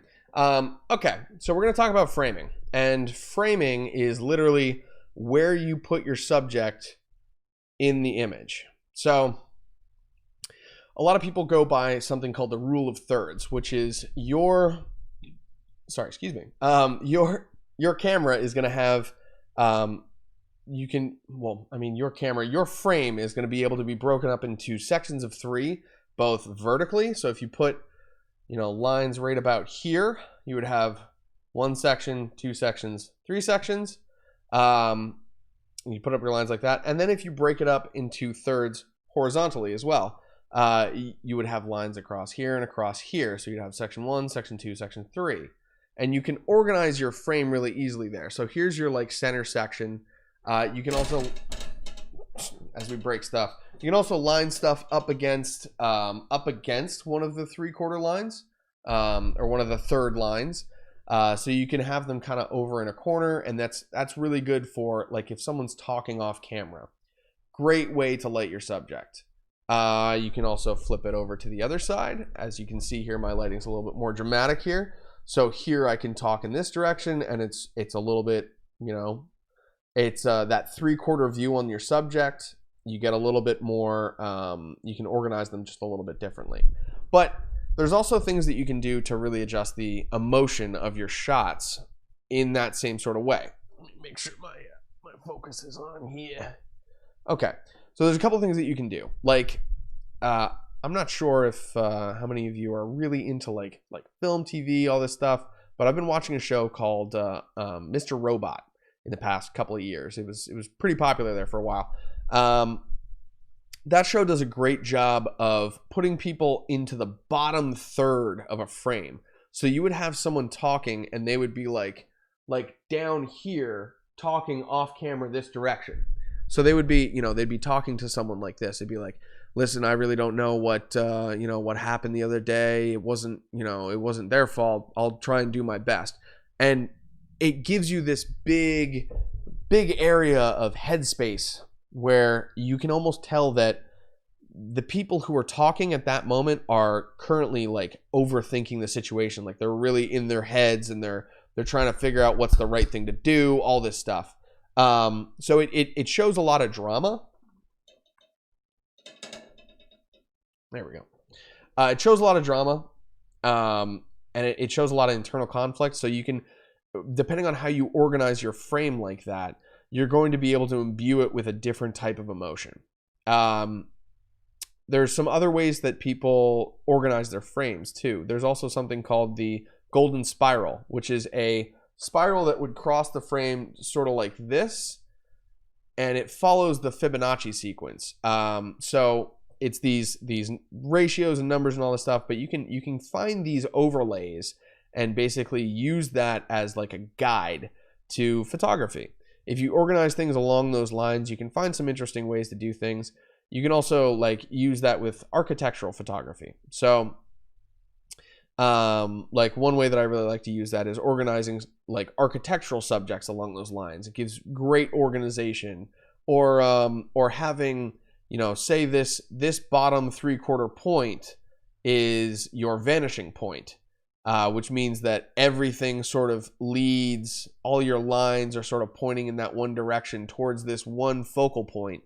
And using your focal point and you know, where your distance, what was that called, the vanishing point, where your vanishing point is, if you organize all those things onto one of those points, you can find some really cool ways to organize your shots. Just it gives people like an organized spot to look at. You can really focus your viewers' attention, and you can get some just cool effects like that. What are some ways that you've used to organize stuff like that? Any cool types of framing or angles that you've had for photography that you've really liked? I have one while I'm waiting for any comments to come in. There was a photo shoot that I did once, and it was in a stairwell. It was the only place that I could get some really nice, yeah, I can totally show you some examples of the overlays. So there was a photo shoot that I did one time in a stairwell. It was the only place that had a light that we could get close to, like a window that we could get close to in the house. I didn't have any lights that I could really use, so we got them up close to this window, and you had this sort of light, but then you had them at this sort of like downward angle. So you had, you know, nice catch lights in the person's face, but they were also looking up into the camera, and just something about that different angle and the different framing really made those images stand out for me. Let's see, Wanderer Fakir. There's a website in YouTube called Carmilla, which was shot with just a single camera. I wonder, how did they shoot a whole series with a bunch of characters with just one camera in one room? Well, I mean, they could have done that in takes too. Like they could have also done it that way, but there's getting to be weird ways that you can do single camera stuff. I mean, you could obviously do a 360 camera and then frame up afterwards and just present that frame. There's cameras where you just have one camera on a tripod and you're switching back and forth between people really fast. There's a couple ways that you can do a single camera television show, and sort of make it look seamless like that. So I would think that they did that through editing, but we'll maybe look into that in a little bit. Let's see here. We got show us some examples of the 3 frames. Here we go. I'm gonna find. Let's see.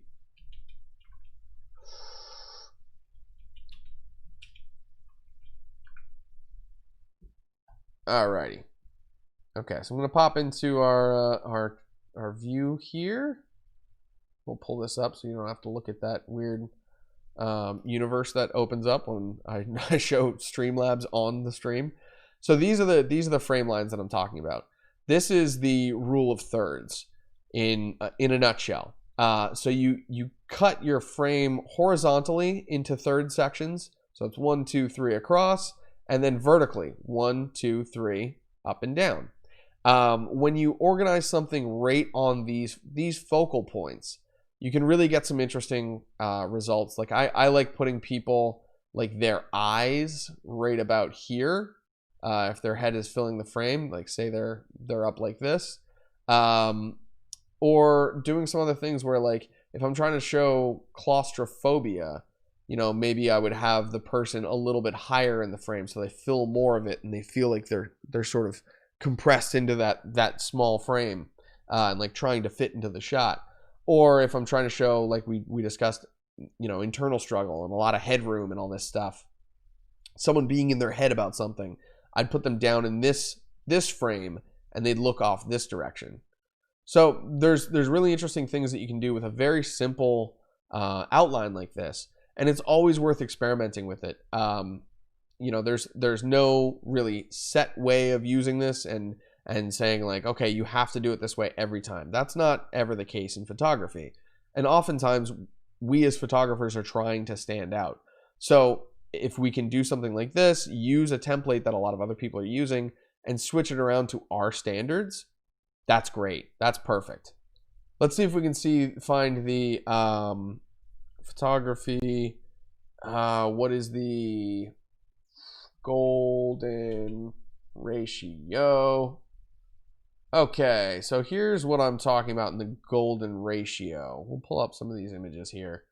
Here we go. This one's a little busy, but I think it's going to be a good example. Okay, so in this image, let's see if I can just pull up the image itself.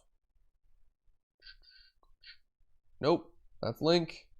Open image in new tab. There we go. Okay, so this, here we go. You can see there's a line that goes through. We have our rule of thirds in red, but then there's a line that carries through, this blue line. I'm honestly not sure how it works, but it follows the Fibonacci sequence and that golden ratio to spiral endlessly inwards. It always gets smaller and smaller and smaller and smaller, and it never really comes to a final point. But you can organize subjects along these lines and like I mentioned before, find some really interesting results. So you can see the top of the tripod head is contained within this. The most lit section of the chair is contained in there. This bottom line of the chair also kind of leads to that line. And then you carry up over the umbrella, sort of follows that shape, his elbow pressed out, the edge of the bed, and then coming around the action down here, and the way that his arms and legs are all sort of organized in that way. So it doesn't have to be anything that's like exact, or, you know, you have to put something here, you have to put something there. It just sort of becomes a template that you can work within.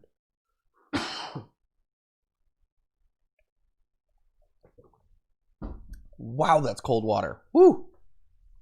Okay, yeah, so that's what I was talking about, this blue line, when it comes to the golden ratio. Let's go back here. Let's go back to our single shot. Cool, cool. Let's pull up Restream. Let's chat with people. Okay. Let's get pretty hot in there with all the lights. It is the coldest room in the house. It's very nice. Yeah, LEDs are very, very cool lights. You can like see these. This has been running for a while. I can literally take I'll even take the plastic screen off, and I'll show you. You can put your hands directly on these lights, and they're not hot at all. At all. There we go. Oh, Ashley has a good description of the golden ratio here. It constantly cuts your image into a perfect square and the remaining rectangle. That is segmented then into a square and a remaining rectangle. It spirals inward. That's really cool. Okay, brief summary of what happened so far. Rohan, we've been talking about the basics of lighting. We talked about, or basics of photography, sorry. We've been talking about lighting. We're going into framing right now. We've been talking about that for a little bit. We just talked about the rule of thirds and the golden ratio. A couple different ways to organize subjects and items in your image. And now we're going to be talking about settings on your camera. And then finally, we're going to be talking about editing a little bit. And that'll be it for today. We've already had about, how far are we into the stream? I gotta check in here. Let's see. Oh yeah, okay. So we've been live for about an hour and 44 minutes, which is pretty good. But we'll probably end up around the 3-hour mark. Okay, let's see here. Wanderer Fakir, I asked a question about high surface looking like flat one in photos. Even if I set my frames high above, I still get the flat surfaces through the phone. Is it fault of my technique? Yeah, I remember that question. And I'm still not quite sure what you mean about the high surfaces looking like flat on the photos. I would love it if you could send me an example. Find me on Instagram. It's FCMG_stay. you can find me there. You can send me a direct message, and you can even send me the images that you're talking about, and then we can kind of discuss in person. I would love to talk about this on the next stream. We're going to be doing some more stuff like this. So Wanderer, I would love to hear that question in Instagram. Again, that's at FCMG_stay. Awesome. Thank you. Cool. All right, let's go back. I'm going to make sure that I'm hitting all these questions here. I just make prank videos. Wireless go. Bella has the coldest room in the house. Okay. Can you show some example of the three frames? Did that. Are these grid patterned? These grids are the like the rule of thirds and the golden ratio. As Ashley mentioned, golden ratio is apparently when you have your 16:9 frame, you cut a perfect square out of one, and then that rectangle that's going to be left over, you cut another perfect square out of that, another rectangle's left over, and you keep going, and it spirals inward and inward into infinity. It's something. Apparently, the golden ratio is found everywhere in nature. It's a very natural looking way to organize things. So, let's see what else. There's a website. Are these grid pattern? Constantly cuts your image in perfect square. Yes, I just joined now. Okay, so we're caught up again. All right. So we talked about lighting, talked about framing. Let's move on to the next thing, which is settings. And I'm going to have to get my camera out. So, everyone who's watching right now, you've been watching through a Sony a6400, which is actually my favorite photo camera because it does eye autofocus. So it'll autofocus on the actual eye of a subject, which is fantastic. Personally, that's what I always search for when I'm trying to focus in photography. Daryl asked about flash photography. Daryl, where is that? Oh yeah, okay, great job working in the small space. Question for the future: going to do a flash photography Q&A, and how much advance notice will we get? When it comes to advance notice, I've been working with UXL to try and get the subjects of these figured out in advance. So I do have a list of this is what we're going to be doing for the next 10 episodes. I'll try and get that subject matter to UXL a little bit faster this week. Hopefully it'll be a couple days early. But they've been doing an email blast on the morning of, and then also right as it goes live. So we're working on getting some more advanced notice out there. But we will be going into flash photography Q&A. I haven't done a ton with flash photography, so I would love to explore that with people. I might even pick up that Godox. What was it, the M3 or something like that? It was the light that I think was it Daryl mentioned?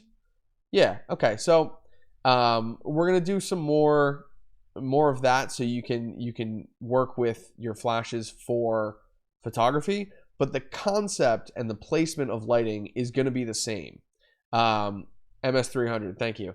The concept and the placement of your lighting is gonna be just about the same, where if you have your lighting set up like this, you have your slightly less powered light behind, you have your more powered light in front. They're a little bit like 45 degrees off axis, things like that. Those principles remain the same no matter what light you're using. So placement like that, it will work for flash photography, even if we're not necessarily using flashes to get there. The only real difference there is going to be modeling your lights is going to be a little bit harder when it comes to flash, because you can, like, some flashes have like a modeling bulb, which is a little light bulb that is constant. You can use that to sort of shape your light and figure out what it's going to look like. But when it comes to the power of those lights, it's going to be hard to judge unless you know your settings or if you have a light meter. So spend as much time as you can familiarizing yourself with your flashes. Get some friends in the studio. Tell them you'll give them free headshots if they come in and let you take some photos of them. So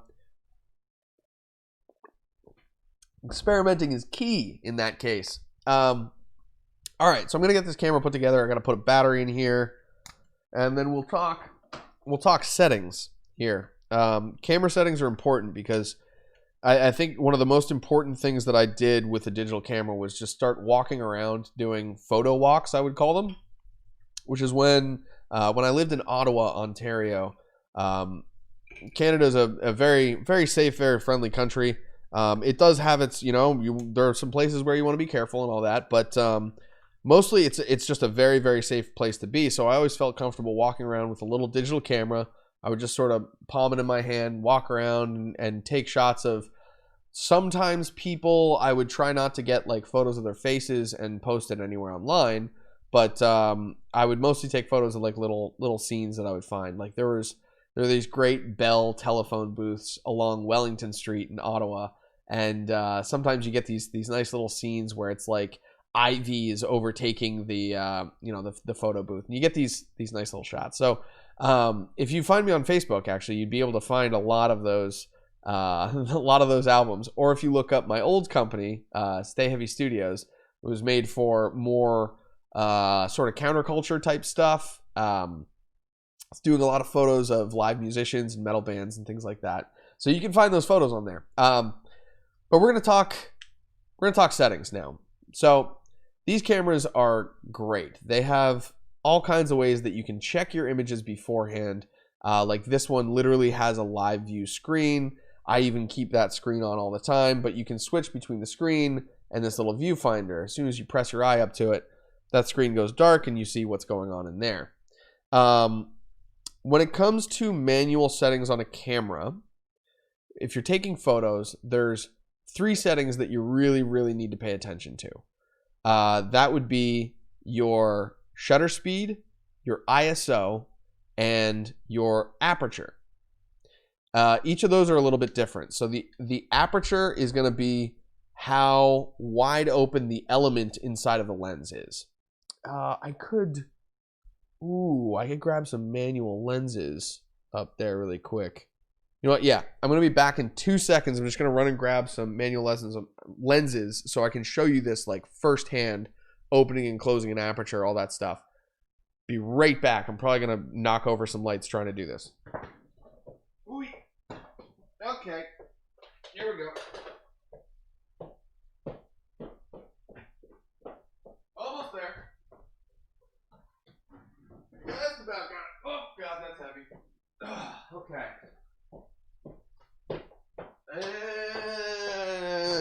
And we're back. Okay, cool. Alrighty. So these are, I have a kit that's all manual lenses. And these are great for showing examples like this. Let's see. Here's a nice lens. I believe that's a Mir 1B. Let's take a look at it. Okay, so lenses is in fact a Mir 1B. Cool. So this is a little Russian lens that I got from the Ukraine. And you can see inside of it, I think I can adjust my aperture. Oh, no, okay, this one doesn't have the manual control, unless... Ah, yes, there we go. Okay, so here you can see that internal diaphragm opening and closing, right? So this is as wide as it will go, which is 2.8. f2.8. On this lens, that's whatever that size is. But that controls not only the amount of light that's coming into your camera, but also how deep the focus is on your camera. So the camera that I'm using right now, right here, has a very shallow depth of field. It's f1.8. That means my background gets very blurry very quickly. As you can see, my hand is already out of focus. I can actually open this up to f1.4, so it can go even more extreme than that. It becomes a very, very thin depth of field.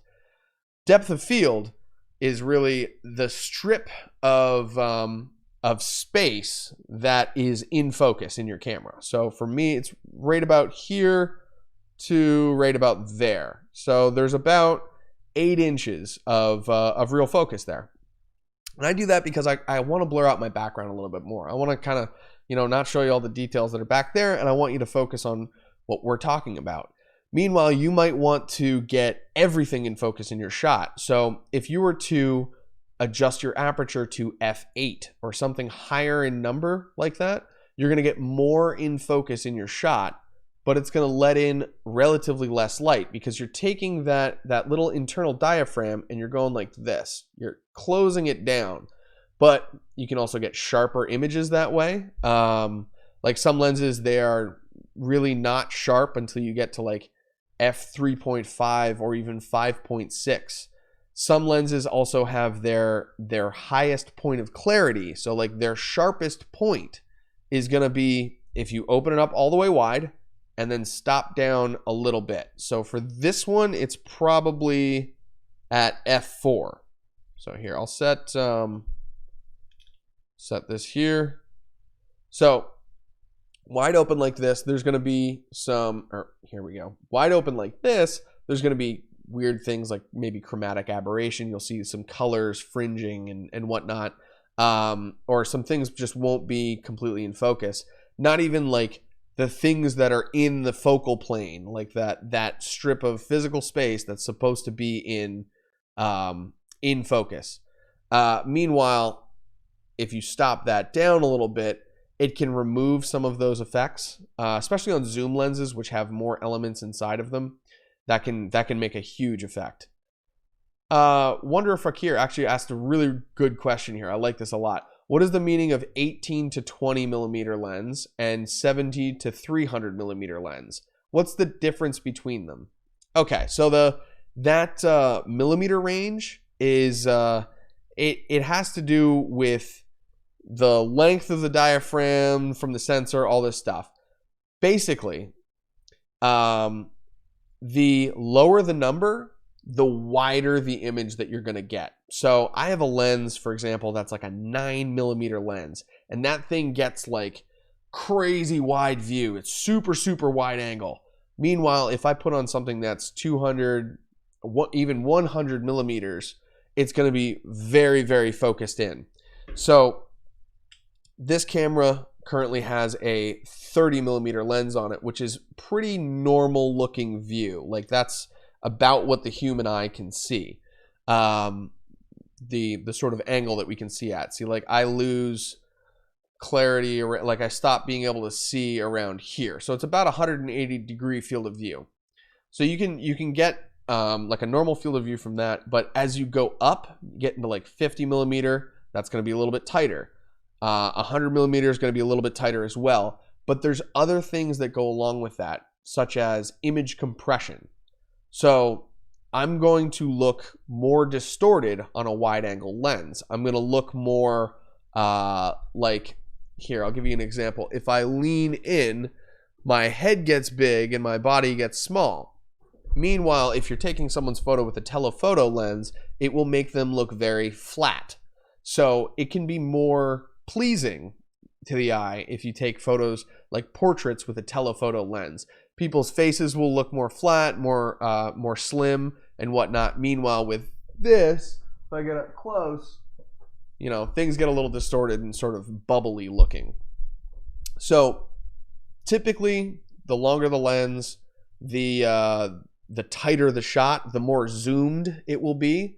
So like with a 300 millimeter lens, you're going to have to be like 15, 20 feet away from your subject at least, because it's going to be a really, really zoomed in lens.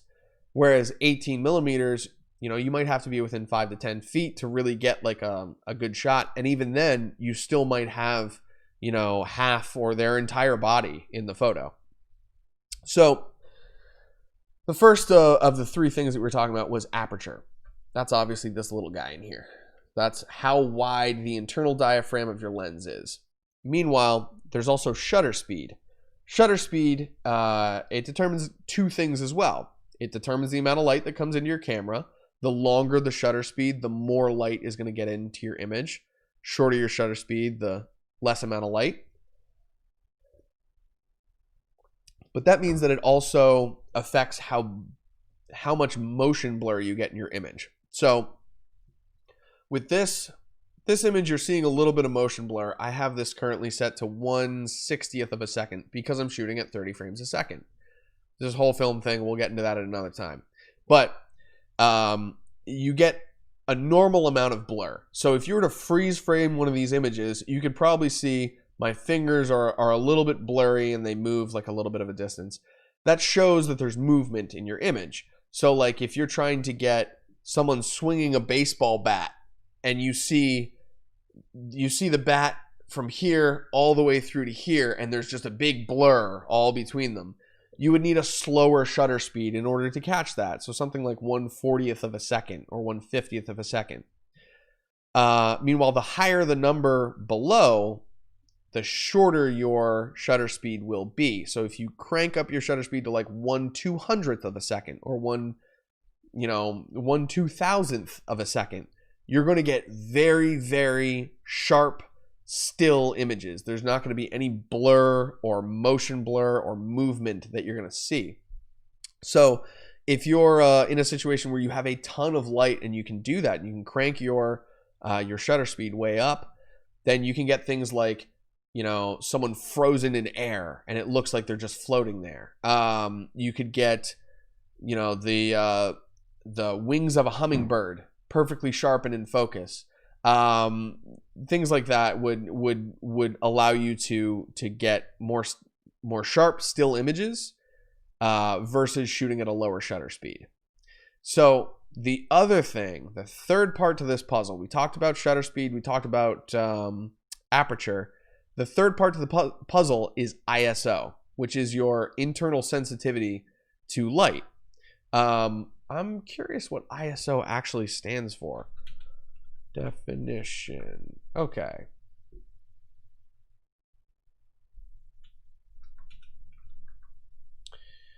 Okay. Digital photography, ISO measures the sensitivity of the image sensor. It doesn't really say what ISO stands for. I just wanted to know what those letters stood for, but hey, whatever.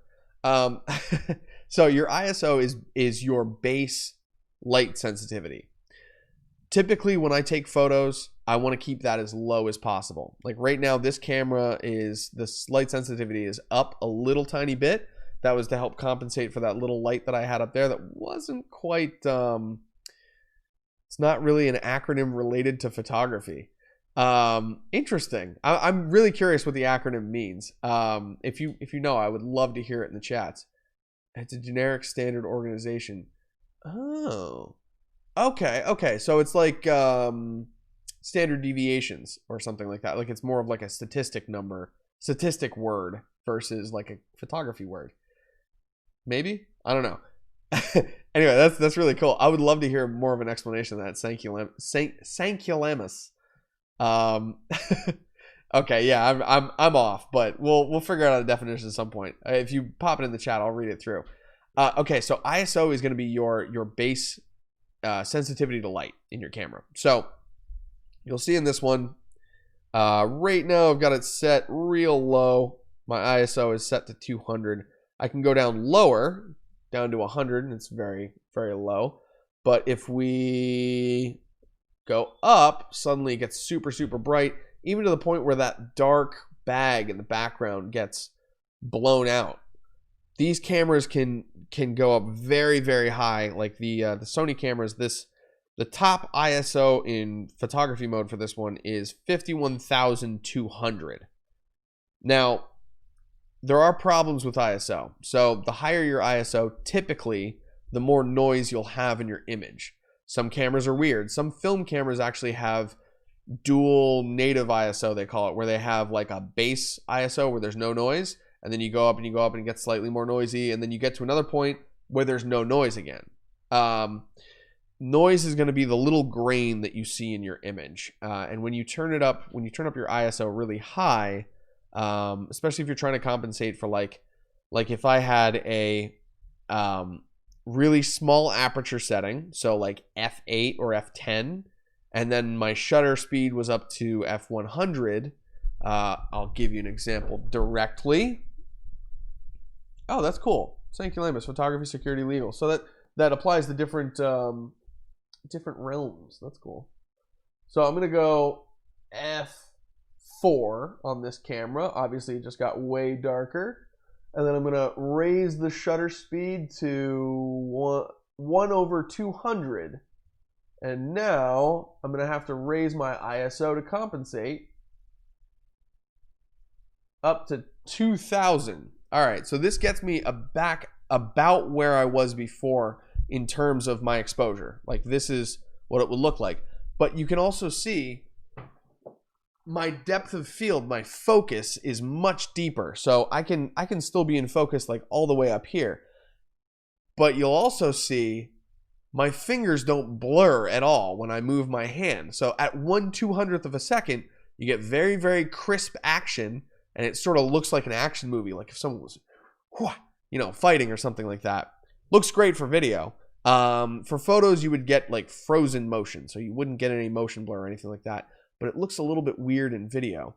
We'll go over why that is with video in another time. We've got a lot of video content coming up. Let's set our settings back here. Let's drop this back down.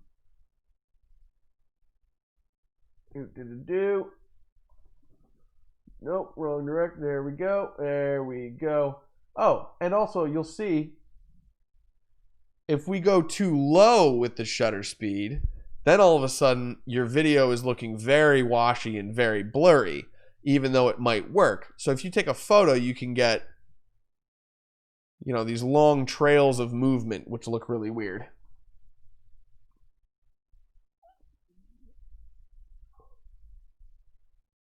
One 60th.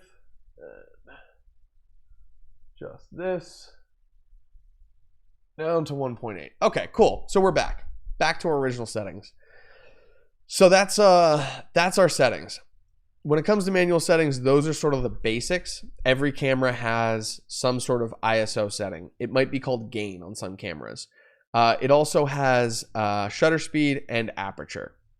Some cameras, like your phone, you might not be able to control all of that stuff or all of that at the same time.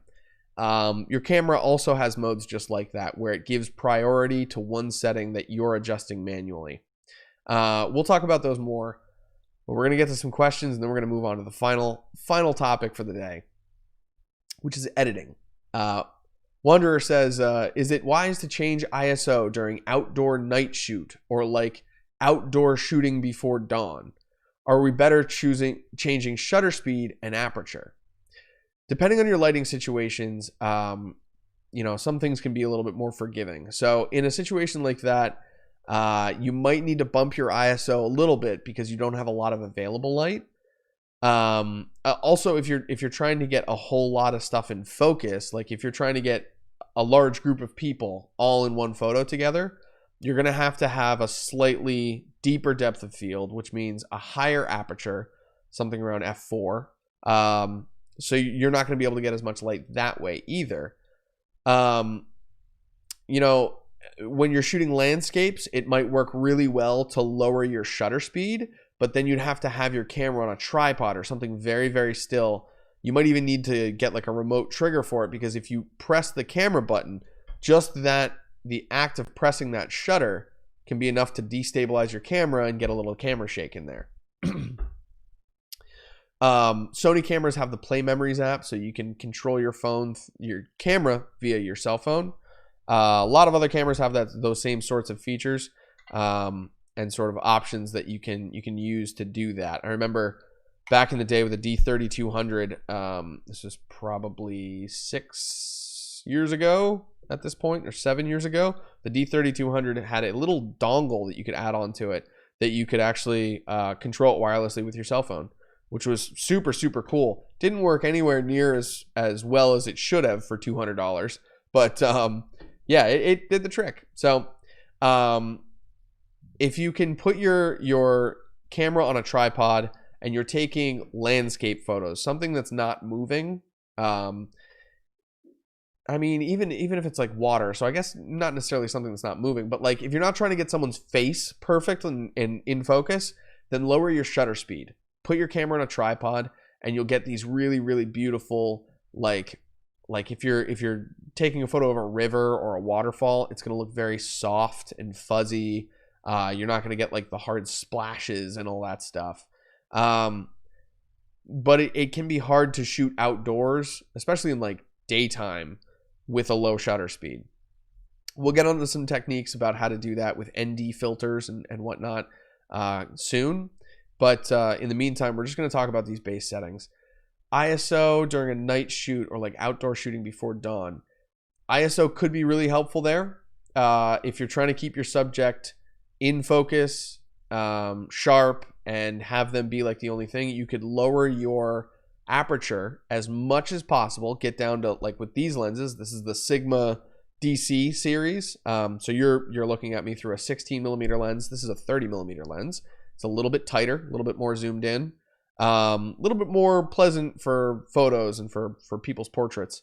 You can bring this lens all the way down to f. So right now it's f2.2, which is pretty fast, wide open. But you can go all the way down to f1.4, which almost brings us into a range where this is like properly exposed back here. If I want it sharp, I would keep it around like 1/100th. So yeah, it looks like I need to adjust my ISO. Let's go up to about 320. That's about where we would want it. When it comes to ISO, I'm sort of stuck in the DSLR world where I never want to get above like 1600 or 3200 ISO. Otherwise, the noise just gets to be too much. But with photography, there's a lot that you can do to edit out things like that. Like if you're taking your camera and you're shooting in RAW, you're going to have a little bit more editing ability in when you bring that image into your computer. I like to use the Adobe programs, so I use Adobe Photoshop when it comes to editing images like that. There are, I think, some free trials that you can get to try those programs out, and they're just honestly fantastic. So Adobe has this program called Camera Raw, where if you're shooting in Camera Raw, there are some other programs that have the ability to do this as well. But it basically lets you take your image and adjust your settings a little bit after the fact. So you can adjust your exposure a little bit. You can adjust your shadows and your highlights, your midtones, and all kinds of things like that without actually like editing the photo itself. You have additional information that your camera records. So you can adjust along those lines without really doing a lot of damage and like making that image look all gritty and crispy and gross looking. What you can do is you can go into Camera Raw and you can adjust your white balance. So if your white balance is a little bit off, or if you were set to auto white balance, you can adjust that after the fact, and it's pretty forgiving. It's not perfect. It's not like you're getting an absolute raw image and able to adjust after the fact. It's a little bit different from that. But Adobe Premiere Elements. How do I edit in RAW but output to JPEG? In Adobe Elements, I'm not too familiar with Adobe Elements. I know that in Camera Raw, in Bridge, which is an organizational program that Adobe has, in Adobe Bridge, in Lightroom, and in Photoshop, it's a dialog box that comes up and it allows you to save in the bottom corner. So you would edit those raw images. What I like to do is I edit in Camera Raw. So that's a Photoshop and Bridge program. Camera Raw has this little pop-up. It lets you do all those little settings and whatnot, but the images are all still raw images. Down in the bottom left, there's a little dialog box that says Save Images. There you can choose, you select all the images first that you want to obviously save, and then you can select that button, choose where on your hard drive that you're going to save it. I typically go to an external drive. I try and save to 2 places at once if I have the space for it. And then, oh cool, Elements is both photo and video. I like that a lot. Photoshop actually does video now too, so they're all kind of video editors.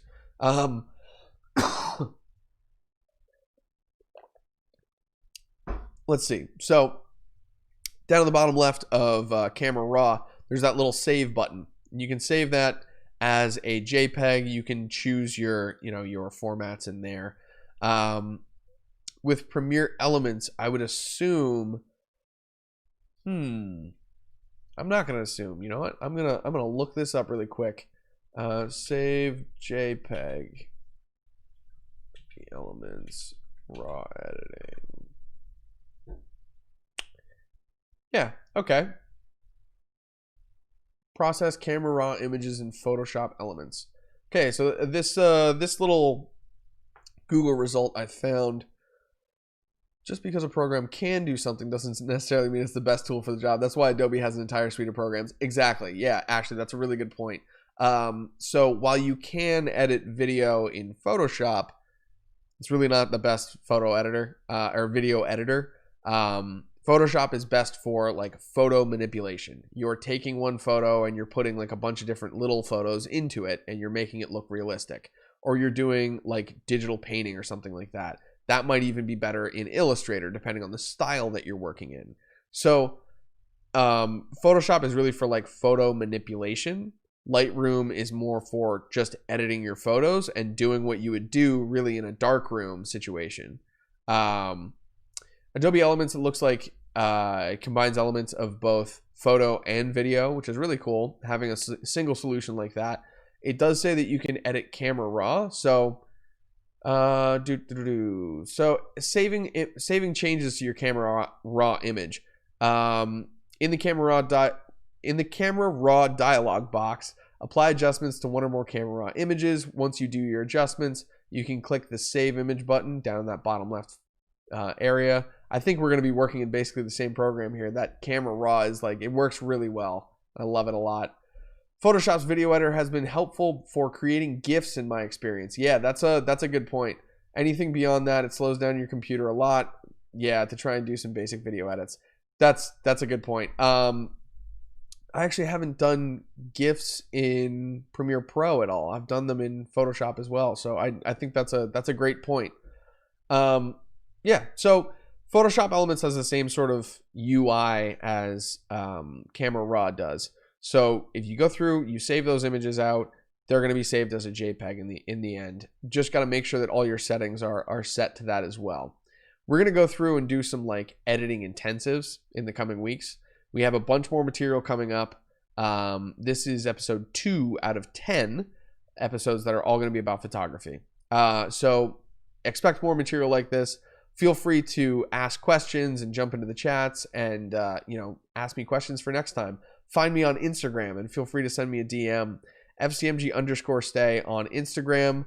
I also have a Facebook page where I do gaming, and I'm always down to answer your photo, video, and media questions. So even if I'm streaming a video game, feel free to pop on and ask me a question. I'll stop and I'll chat with you for a minute. You can also find me on Twitch. I actually just made affiliate, and I wanted to thank everyone who's been watching on Twitch to help me out with that.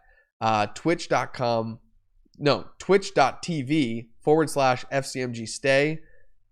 FCMG_stay is where you can find me.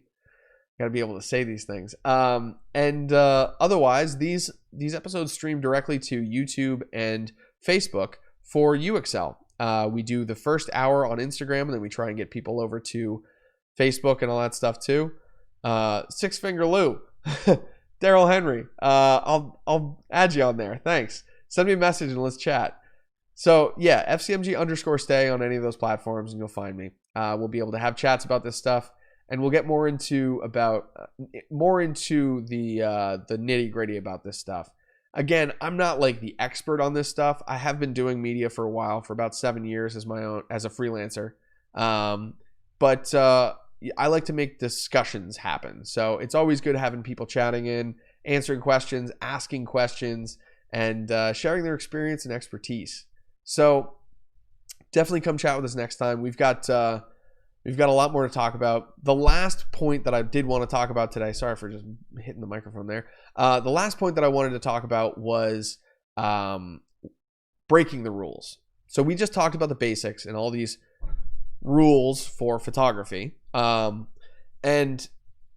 my biggest takeaway that I would like you to have from this episode is to learn these rules, to practice them, to exercise them a little bit, try them out for yourself, see what situations they work, and then learn how you can break those rules. So if you can find a why, you can find a how, you can find a when, make it happen. And I would love to see your examples.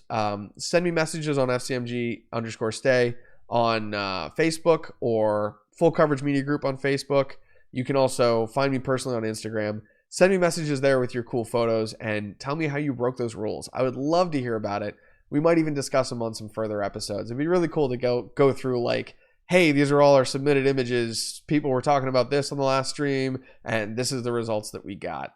So thank you so much for watching. I'm going to leave you on that end screen again. And I'll probably be on later today on Twitch doing some gaming or something like that. But otherwise, thank you big time to UXL for sharing these streams. It's been great fun chatting with you on every Monday. So come back next week, Monday around noon, Eastern Standard Time. We'll be right back here and we'll be chatting with you again. Thanks for your time. And that's it for me. So have a good one. Peace.